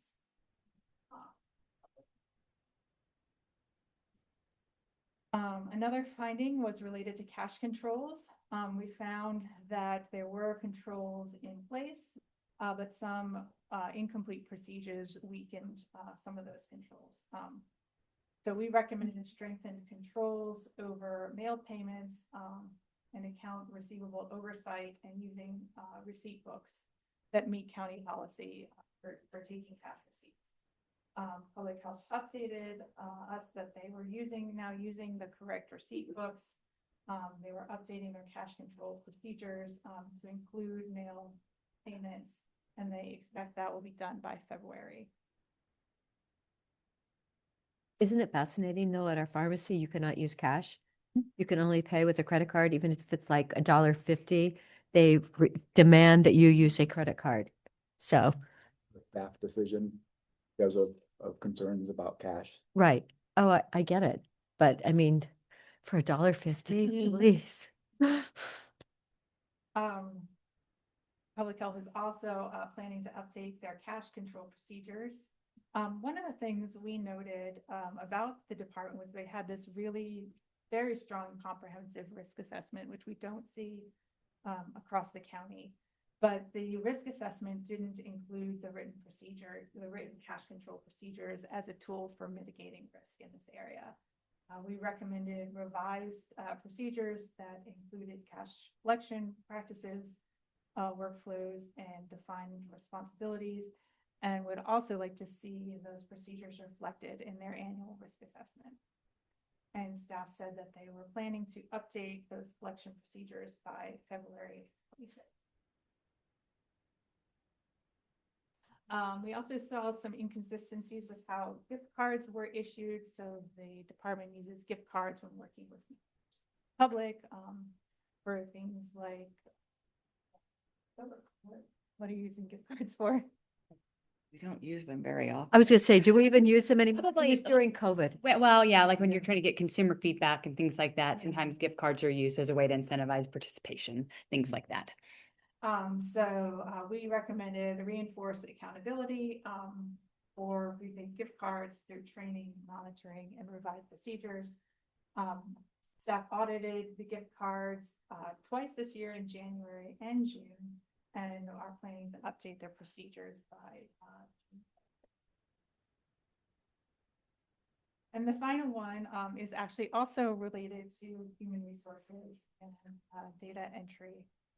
Issues with human resources. So we did a review of information systems and looked to see if there were conflicting roles within Munis where people might have had segregations of duties that were established into Munis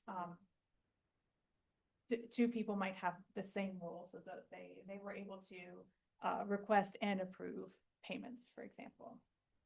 And we found a few examples of that, which can expose public health to risk of inappropriate payments.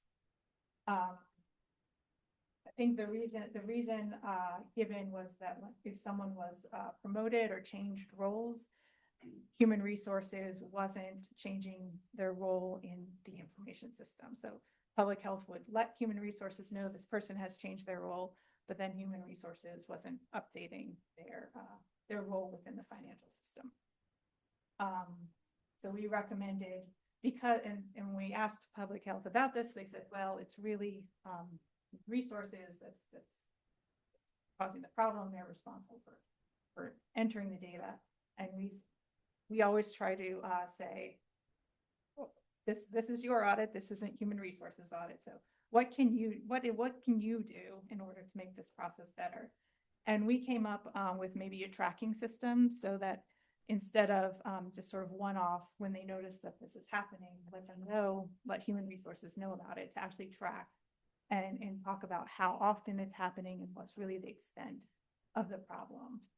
Reporting that to human resources, which might inspire them to be better about entering the data. And public health said they would continue to let human resources know when there were problems, but declined to monitor the problem for another department. Can I expand on that? So I think if you all have the letter, the response letter, we put a pretty big response to this in there, and that hasn't changed. Because there's a lot of things we do internally to ensure accuracy and report to HR. So again, I think we didn't feel a whole nother tracking system would make sense at this point.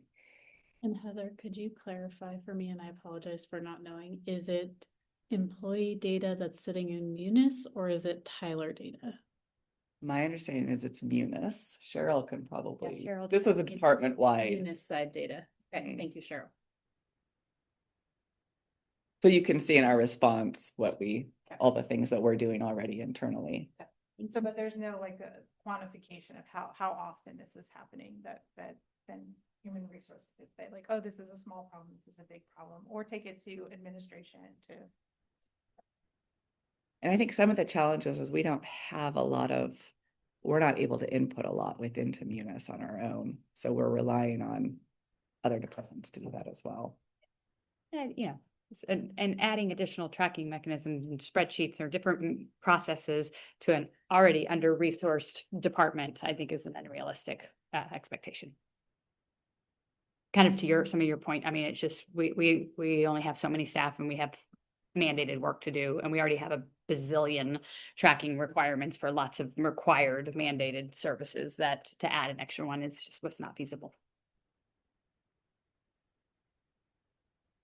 So we will continue to monitor those in-process recommendations. We'll follow up at the end of each year. And that is the end. So the committee has any questions? I'll just comment that as an internal service fund and supporting public health through COVID, just for the record, I don't think we can overstate what they achieved. And also the challenge coming out of that downsize from an emergency response. To me, I am curious, I'm not recalling this from the original report, and I'll go back and look related to the acceptable risk, but I just wanted to say for the public and for the committee's benefit that I don't think we can overstate what they have achieved, and I want to thank them for everything they've done. And we want to thank Heather for coming back to the county. Immensely thrilled. Thank you, Heather. Thank you. Thanks, Lee. Appreciate that. Anything else? Well, thank you guys so much. Thank you. Thanks for having us. Appreciate Thank it. you. Is that an O? No, your necklace. Oh. Well, I was like trying to figure out. Is that your duck signal? Does anyone need a 5-minute break? That'd be great. Break. Yeah. Five. Recreation. Okay, let's, Very lucky. the next item is the sheriff's office Pretty hard to audit say on the and job. auto cameras report. Presentation.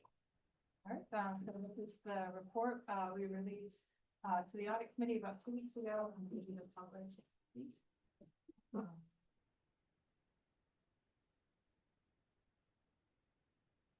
Just to go over, the objectives of the body camera program, discussed. By preserving factual representations of interactions, promote deputy safety, record certain activities, to supplement deputy reports.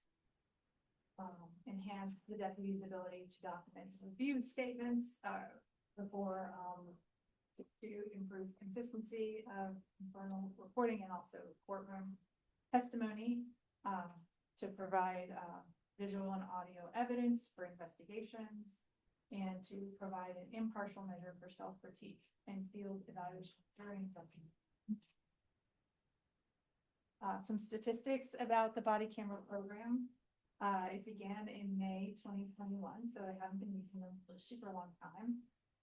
When we took a look at the program this summer, there were 106 cameras issued.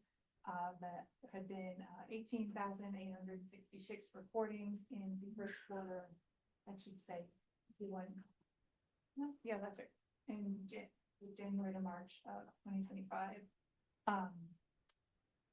2,191 of those had been used either in a court case or an investigation that had proceeded to trial, or for a civil review. And they had spent about $1 million on the program since. The audit objective was to determine whether the body and audit camera program supported accountability, transparency, and the secure, effective use of recorded footage. The sub-objectives were to determine whether deputies were properly recording and categorizing interactions, whether supervisors were adequately monitoring recordings, whether staff appropriately and promptly responded to public records requests, whether footage was secure, whether it was reliable and available, and whether privacy was protected, and whether staff was sharing reporting about program outcomes with stakeholders. The field work we anticipated doing, so we wanted to do review videos to see if they complied with Sheriff's Office policies and procedures, and had a little preview discussion. We weren't able to see those videos. We also took that records. We talked with staff in the records division and also people who process public records, and looked at data out of the information system that they use to track public records, and also looked at how reporting about body cameras. So we're starting off with our scope impairment. So we had two areas where we couldn't draw conclusions. The first was on reporting. This risk related here was that if cameras were not used properly, it could reduce community trust and also might limit evidence that was needed by prosecutors. The policy, Sheriff's Office policy, stipulates how deputies are supposed to activate and deactivate cameras. The Sheriff's Office denied access to the body camera footage, so we could not assess policy. Also, another thing that we wanted to look at in this area was categorization. So when deputies enter, or the footage uploads automatically, but deputies are responsible to go in and mark whether this would be related to a criminal investigation or was just an interaction that doesn't really result in anything. And the reason for marking that is that those sort of those interactions that aren't related to any investigation will be deleted from the system after a shorter period of time. Records that are related to investigations need to be retained longer so that they can be used during the trial. And because we weren't able to see the footage, we weren't able to determine if the records were properly categorized. Our first finding was related to reports.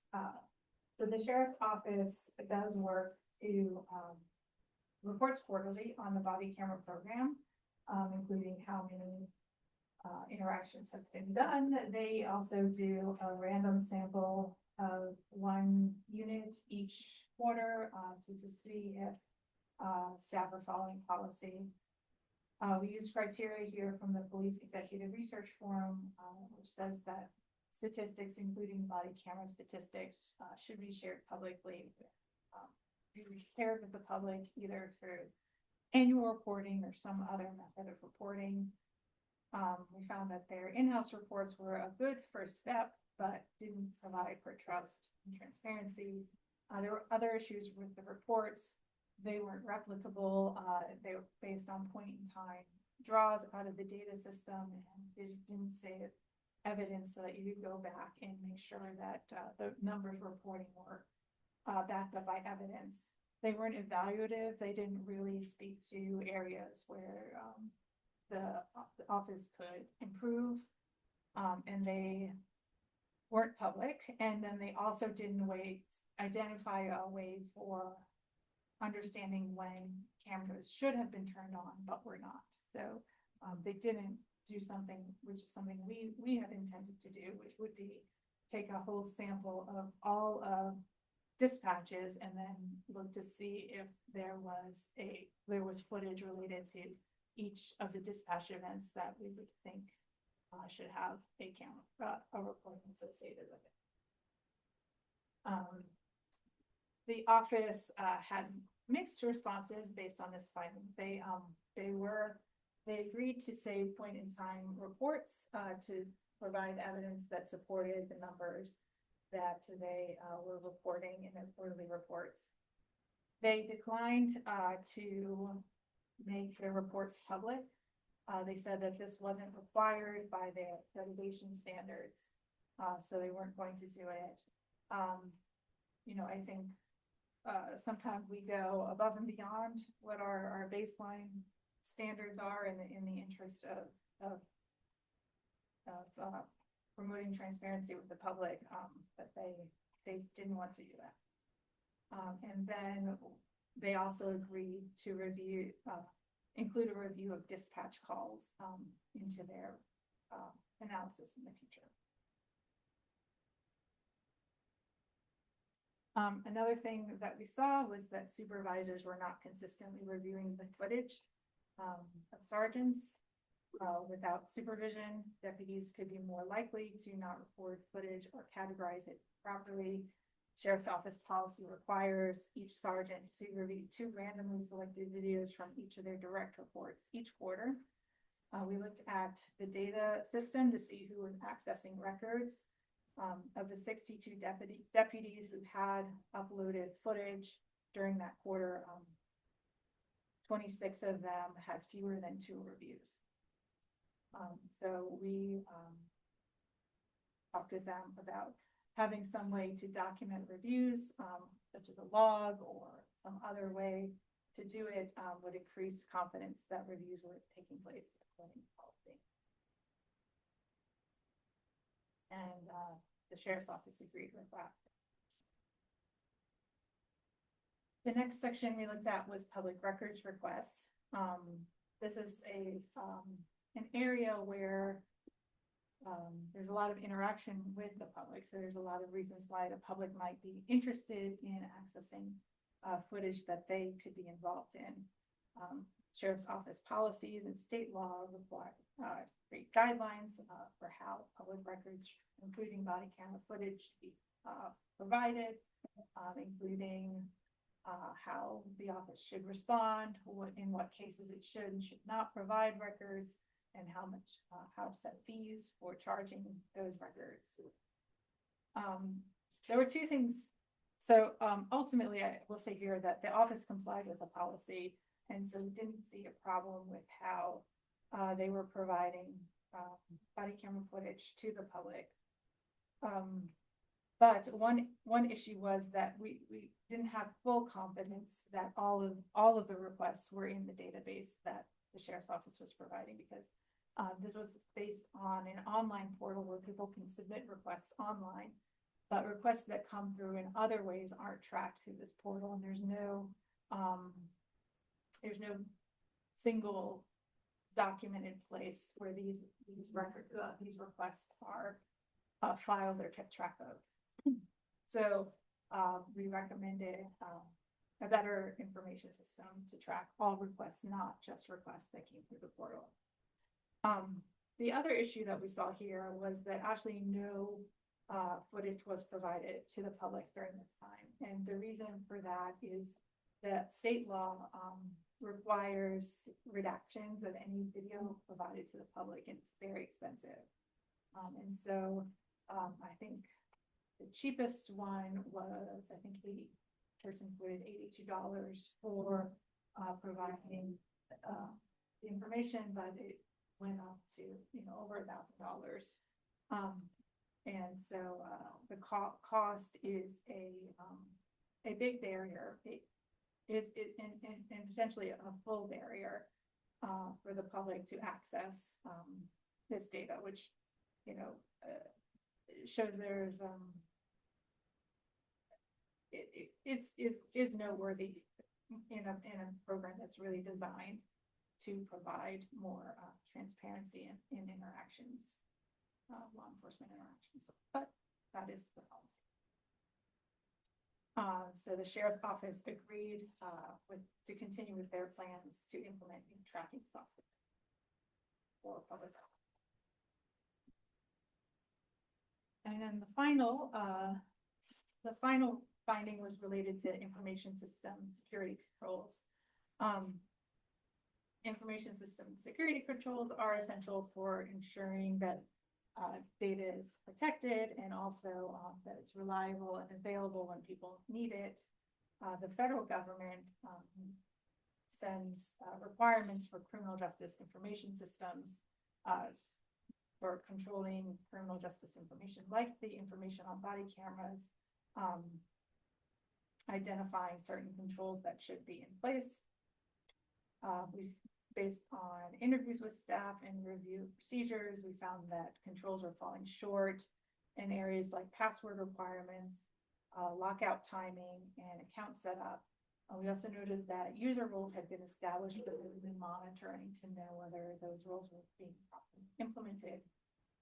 Noted that there's no policies and procedures specific to the body camera information system that could have addressed some of these areas. As a cause.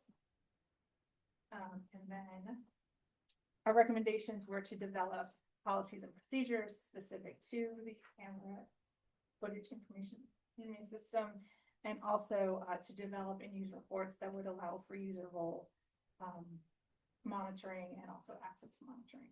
And the sheriff's office agreed with those recommendations. And that's it. So if we have any questions, I'm sorry, the sheriff's office.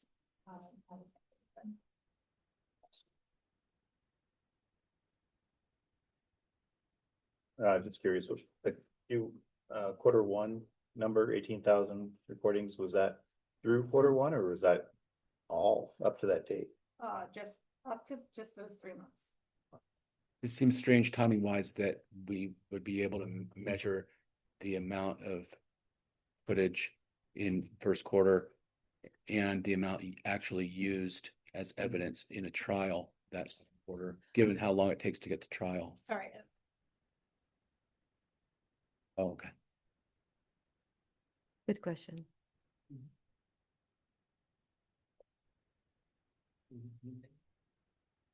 Curious about the redaction.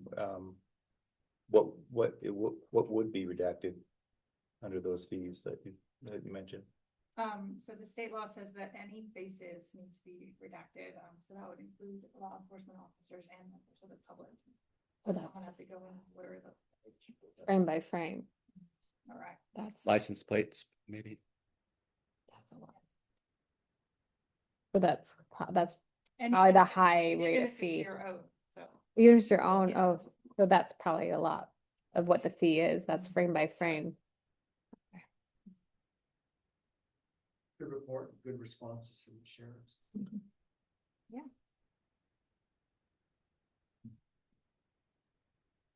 Anything else? Anything from the world of Zoom? Okay, we'll move on to in process and upcoming. So we only have one audit in process, which is the houselessness audit, and so we share the objective with all of you. So the objective for that audit is to determine whether the county used best practices to effectively engage an internal department, grant, and coordinated efforts to address houselessness. So what this will be looking at is sort of a survey level view of the county's current departmental programs. So for example, Health Services has a homeless outreach team that's focused on behavioral health vision. Property management has a team that mitigates impacts where people are camping on county land. So looking at these kinds of programs, sorry. Then looking at any grants that have been provided to service providers. So this would be, most of these grants in the past have been related to the ARPA funds, but just to sort of look at the county's process for giving grants out. And then also looking at coordinated efforts with other regional partners, other cities, and then regional, like the COIC, and also service providers to address houselessness. You started work on it yet, or is it just? I've done the preliminary sort of background work research. Still working to reach out with departments. I have a meeting with Holly very soon to go through the subjective with her. And then probably in January, I'll start reaching out to service providers. And I also want to do a survey of counties across the state to find out more about how they're addressing houselessness. Survey level view. Mm-hmm. What's that mean? That means I'm not going to go very deep. And so I really am not going to go very deep into sort of the host team and find out exactly, you know, are they following their procedures? Are they achieving their objectives? It'll be more how they're set up. How do they determine their budget requests? How do they do their strategic planning? What do they see as their sort of high level process? I did want to mention, I met with Elizabeth a week or two ago, and she shared the audit objective, and I provided her some feedback. I told her I'd put it in writing. I still need to do that, but I wanted to just mention the feedback that I provided to her, and again, I'll put it in writing and share it with the audit committee and the commissioners. My feedback was that the audit objective was too broad. When it talks about, you know, determine whether the county used best practices to effectively engage an internal department grant and coordinated efforts to address homelessness. You know, address homelessness is really the topic. That's a pretty broad topic. I had some concerns because the county doesn't have a homeless program. We don't have a housing department. So when I looked at that objective, I didn't know what it meant. So then when I looked at, as part of our discussion, she provided the yellow book values. And, you know, it talks about compliance, looking at government programs and whether or not they're achieving their objectives. Also, whether or not government services are provided effectively, efficiently, ethically. And so when you apply those to address homelessness, I didn't know how you would do that. So I had concerns about how the yellow book values would be applied to this audit. So then I looked at, well, what are the county's programs? And really, it's the board that decides the policy for the county, and the county's goals and objectives, that's what should be audited. If you look at the goals and objectives and things about housing or homelessness, you know, you could look at those and see how those are being implemented. So that was one recommendation I had for her. I was also a little bit concerned that best practices is pretty subjective. I think it'd be really helpful to see what other counties are doing. But my concern was Then we have a county document that people are saying, oh, the county's not following best practices because X county is running shelters, and how come the county isn't doing best practices? So I was a little bit concerned that best practices could lead to expectations from others. I also felt that I was a little bit concerned with the broad nature of the audit objective that may end up getting into board policy decisions. And my understanding is that's not the purpose of an audit, is to, to get into board policy decisions, but with such a broad objective, that's what we may end up with. And then my last comment was the audit criteria, which any audit says, here's the objective, we're going to compare it against the audit criteria. It's listed as government performance lab, active contract management, government accounting office, governing across the divide. And so I didn't know what that meant. And when I talked to Elizabeth, she said, well, it hasn't been firmed up yet, which is understandable. So those are I can send you those reports. Okay. So I would want to have it. I mean, she asked for input and feedback. And so I want to be able to see what the audit criteria is to give my feedback. Otherwise, we end up at the end of the report, and then there might be disagreement about the audit criteria. So I wanted to see the audit criteria on the front end. So I can send you those two Okay. reports. When we're talking about best practices, what I was thinking is, I'll be using the survey results. So, benchmarking the county's programs for homelessness against, the survey results from other counties. Yeah. So I'll follow it up. I told her I'd follow it up with written communication, and I'll copy the audit committee. But, in general, the audit is how is the county doing addressing homelessness? And I liken it to, how's the county doing with addressing quality of life? I mean, to me, it's too broad, but that's just it's not my decision. That was just my feedback to Elizabeth. I wanted to share, I went and looked at some of the other audits that I used as background research and what their audit objectives were. Because I think when Eric and I talked, I said, like, I'm pretty comfortable that this is a reasonable audit objective. And this is what audit objectives often look like. So there's one out of Denver, which says their objective is to determine the type and level of funding and assess the effectiveness of Denver's efforts to collaborate and coordinate with other groups to address homelessness. There's one from San Diego. The objective was to determine whether they procure homeless service contracts according to leading practices. Do those agencies have housing and homeless departments? I think the different, the risk is that we have houses. So I don't know that having a department necessarily is a requirement to assess the risk. But if they have a department, if they have a program, then there's like a whole set of, goals, objectives, plans, hopefully associated with that. I mean, I don't think that you can say that we have a plan that we're operating. And I think that's one of the problems is that we don't have a plan. Yeah, I We would come agree. out in an audit. I would agree that that's a problem, but whether identifying that in an audit is going to change the fact that we don't have a plan is another question.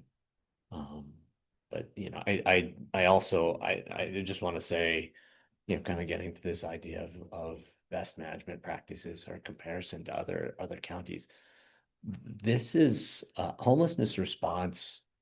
After trying to learn a lot about what other communities are doing, what's been effective in other places. This is a homelessness response is way more of an art than a science. And there's, Holly's folks, they understand how to, that there is a lot of science around, how do you help someone recover from addiction, right? But homelessness response, it really is way more art than science. There's things that work in some places that don't work in other places. I mean, one of the things that we've invested in Central Oregon is an approach called safe parking, which has failed colossally in basically most other parts of Oregon, but is incredibly successful here. So, like, I don't know how you evaluate the best practices around that. I mean, because we do it better than everybody else. And if you just look at what everyone else is doing, you'd say, oh, you shouldn't do safe parking.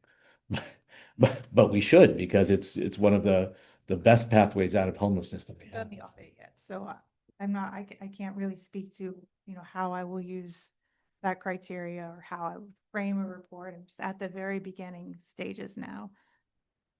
I think for the health department, the inclusion of the host team, which is a very small treatment providing team. We're not a solving homelessness team. We don't have the resources or the even authority to do anything related to that. We are a treatment provider. So I think as long as, and again, I don't know how this all is going to play out. We haven't met. So And I think, but I think this is a good example of, because the expectation in the community, and it's not, like, I've had very clear conversations with your staff, like, we are treatment providers. The expectations amongst our community partners and service providers is that this is the county's program to provide services to people in the field.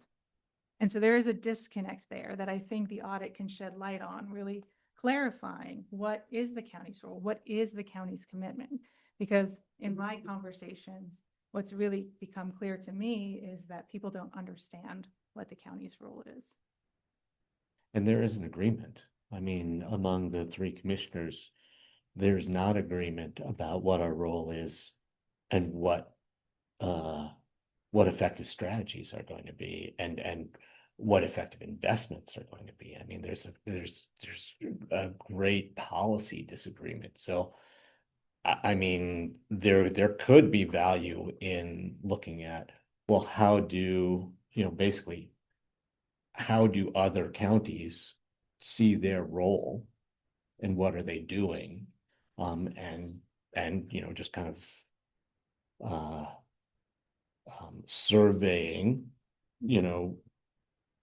how do we see it, and what is, what are we doing, but at the point where you try to evaluate whether we're compliant, whether this is best practice or not best practice, I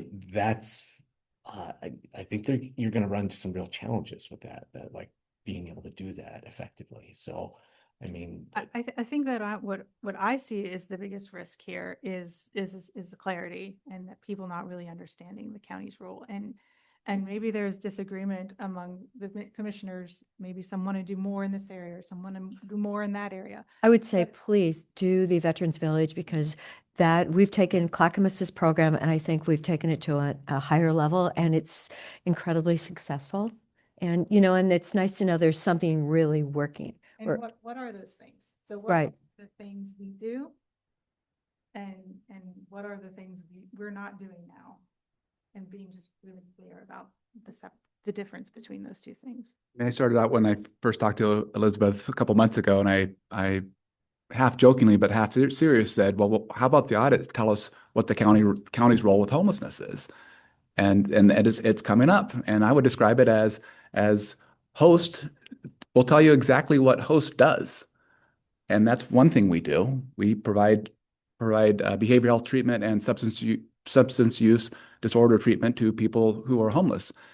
Property management has unsanctioned camping, and so that's not really a program. That's just addressing an issue. And then you go to the county's goals and objectives, which is approved by the Board of County Commissioners. There you go. So I'm not sure why, but that's just my input. I just have a question related to gauging the public's expectations or opinions. Do you have a way in mind to do that in kind of a statistically verifiable way, or how to gather that information so that it's reflective of a cross-section of the community? No, I wasn't going to survey the public. I also am not going to do any surveying or gathering information from people who are houseless. And the reason for that is I think those people get tasked a lot to give their opinions, and sometimes feel like we keep telling you what we need, but we never see results from that. So I have access to reports already that other people have done with that public information. I think when I'm going to engage with the community is through service providers, and I haven't really decided how I'll select those, and it probably won't be like a statistically representative sample. It'll probably be more qualitative based on who are the largest providers and such. I'll try to do my best to get a representative sample though. Well, I would like to step back from the audit itself and just comment that I appreciate the fact that our auditor and our administrator are conferring on the scope. And, you know, I appreciate the tenor and constructive nature of that as well. So, yeah, and I agree. And so going back to, you know, earlier conversations we had about setting the work plan and the broadness of the subject when we set the work plan, you know, does that come back to the audit committee responsibility and duties as far as narrowing this in the beginning? And so Elizabeth isn't set up, I mean, kind of doesn't have direction, but also has the independence to go the direction she wants. So I don't know if there's a more of a balance as a committee, because we obviously set this houselessness before we had any conversations today or had more discussions on that, of how to set a work plan that's more achievable, realistic, or all those things. I feel pretty comfortable with this audit objective. I think it lines up with other audits that I've seen done. I have a plan in mind. You know, I appreciate this opportunity to have conversations, but I guess I hope that this doesn't become an opportunity to I hope this doesn't become an opportunity to stop an audit before it starts. That I think we have a lot of chance to make a really good impact here and give members of Deschutes County, community members of Deschutes County, some really good information that they don't actually have access to right now. Just generally speaking, at this stage in an audit where we have objectives that have been set forth, what level of adjustment to those based on feedback that you receive might be expected, or might generally, just maybe not specific to this audit, but just audits generally at this stage when you receive feedback? Is there a summary of how objectives might be adjusted based on feedback? Sure. If there's a reason to adjust objectives, they'll be documented in the file shared with the auditees. I probably wouldn't share it with the audit committee because we don't meet frequently enough, but I would definitely share it with management. And then, yeah, and they can change, yes.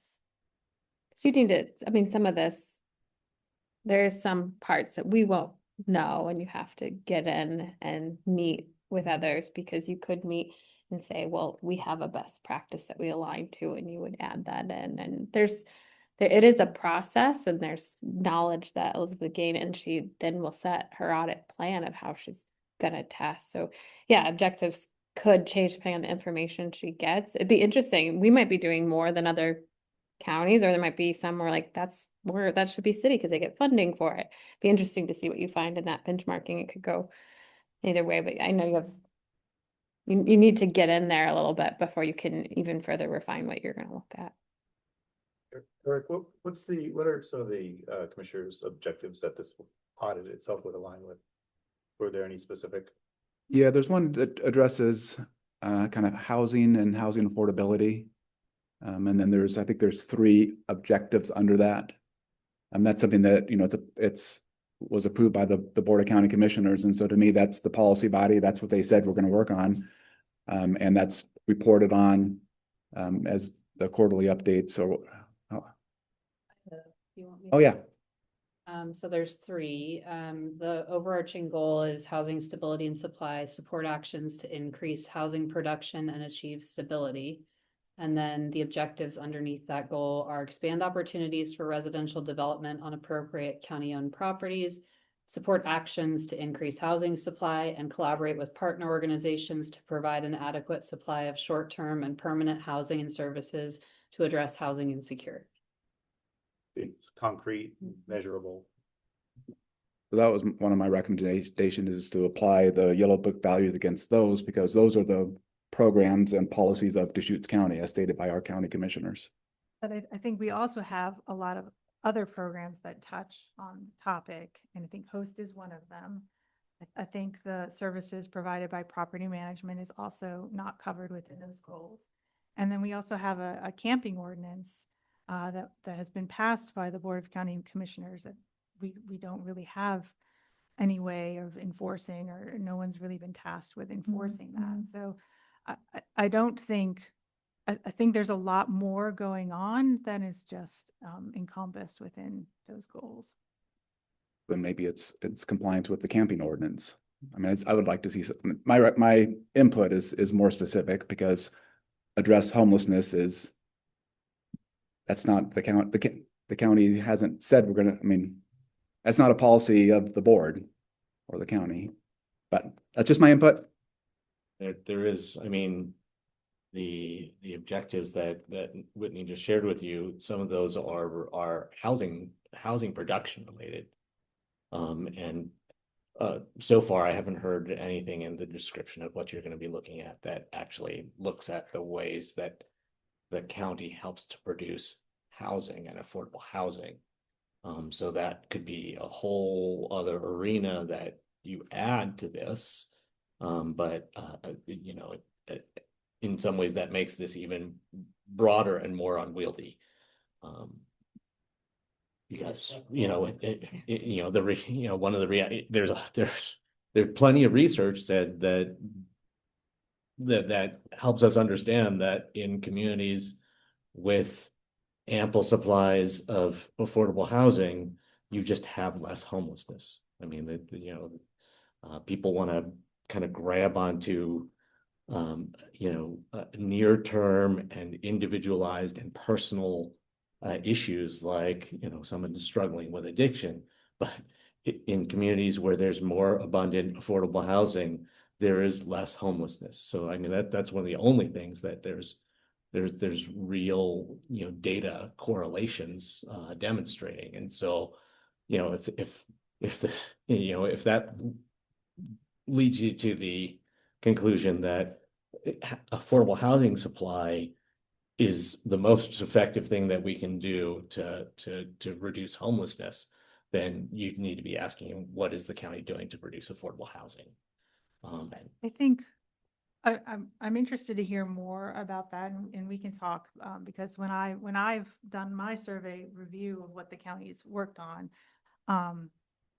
that touches houselessness, it's really the host team and some housing provided through the behavioral health services, property management of the safe park, or the TSSA. Kind of questions about the sheriff's office and some house. There's some role that they play tangentially, although in discussions with them, they really insist, like, we just respond to calls for service, and we respond to all calls for service the same way. Code enforcement, who could potentially be involved in this camping ordinance, which we have on the books, but other cities are in the county are enforcing their camping ordinances. And then I think there's been some land donations for housing and grant programs to develop housing. So I do want to look at those grant programs. And tax deferrals and tax credits. And so maybe, Tax exemptions. maybe we can talk more about what areas we can scope in that. But I'm really focused on what the county's doing. So that first area is about what the county's doing.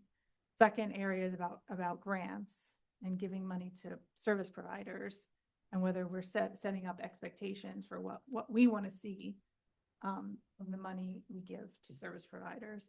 And then finally, how are we working with our partners? And then are we giving our partners the information they need about what we can do in order to be successful and have a successful partnership? I just hope we're not setting up the behavioral health department though, because as the behavioral health department's sole goal is to provide behavioral health treatment to all people. This happens to be a specialty team that focuses on individuals with primarily behavioral health conditions that happen to also be houseless. So we're not, like, when you think about trying to, like, what is the county doing to solve homelessness or address homelessness? Like, that's not what the host team is not trying to address homelessness. We're trying to address behavioral health needs for the houseless population. But are So- the substance use disorder part of that too? Yeah, I mean, so behavioral health, I encompasses appreciate that. substance use and mental health, and that's our focus. So we're not about like trying to get, Sympathetic, okay, yeah. okay. Yeah, that's just the only, because I don't want too much emphasis being placed on our role in the resolution of houselessness for our community. And I think that's part of, clarifying what those coordinated efforts are. That the county doesn't, as far as I know, and I'm just starting out this audit, it doesn't appear to me that the county does have any role to play in providing those services to people who generally who are out there experiencing homelessness. And I think it's complicated because we do have a partnership with Bend, and I think Bend is funding some, but these are sort of the things I'm going to explore or hoping to explore. But I mean, if you look at the structure and nature of cities and counties, cities are not health and human services organizations, counties are. So, I mean, if you look broadly enough, you will find counties that, have a much more significant health and human services responses to homelessness than Deschutes County. That doesn't mean that doesn't necessarily mean that that's best practice, because I mean, we need to be working at homelessness in ways that are that fit within a landscape of overall efforts and are coordinated with those efforts, and that are achievable with the policies and the resources that we've allocated to the effort. So it's there very well may be cities that are doing more than we are, but it's their job is housing production. Our job is health and human services. So you could run into somebody, compare us to somebody. They have totally different. Sure, and as I do the work, I will evaluate those issues and grapple with them. Because I don't have a conclusion for you now. I'm just at the very beginning, sharing this with you at the beginning.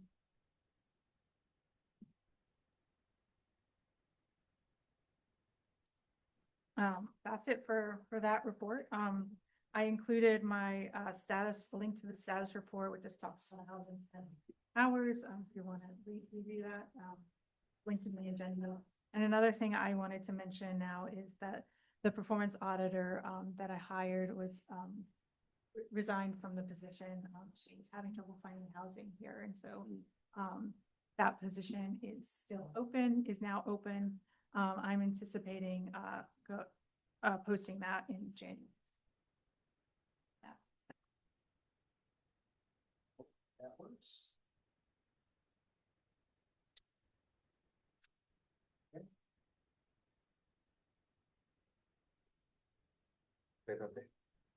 Oh,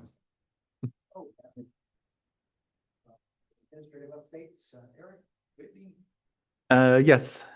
probably the two main ones are our vacant department head positions.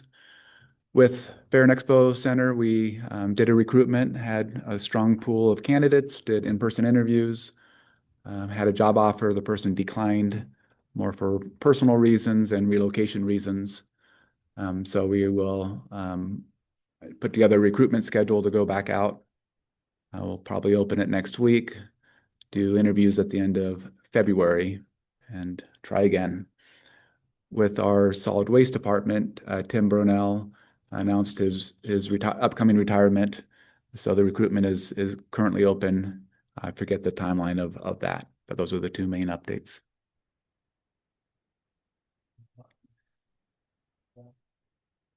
A Zillow link to the. What's that? Add a Zillow link to the. Yeah. Yes. Yes.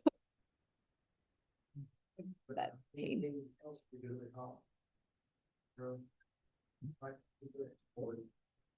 Thank you.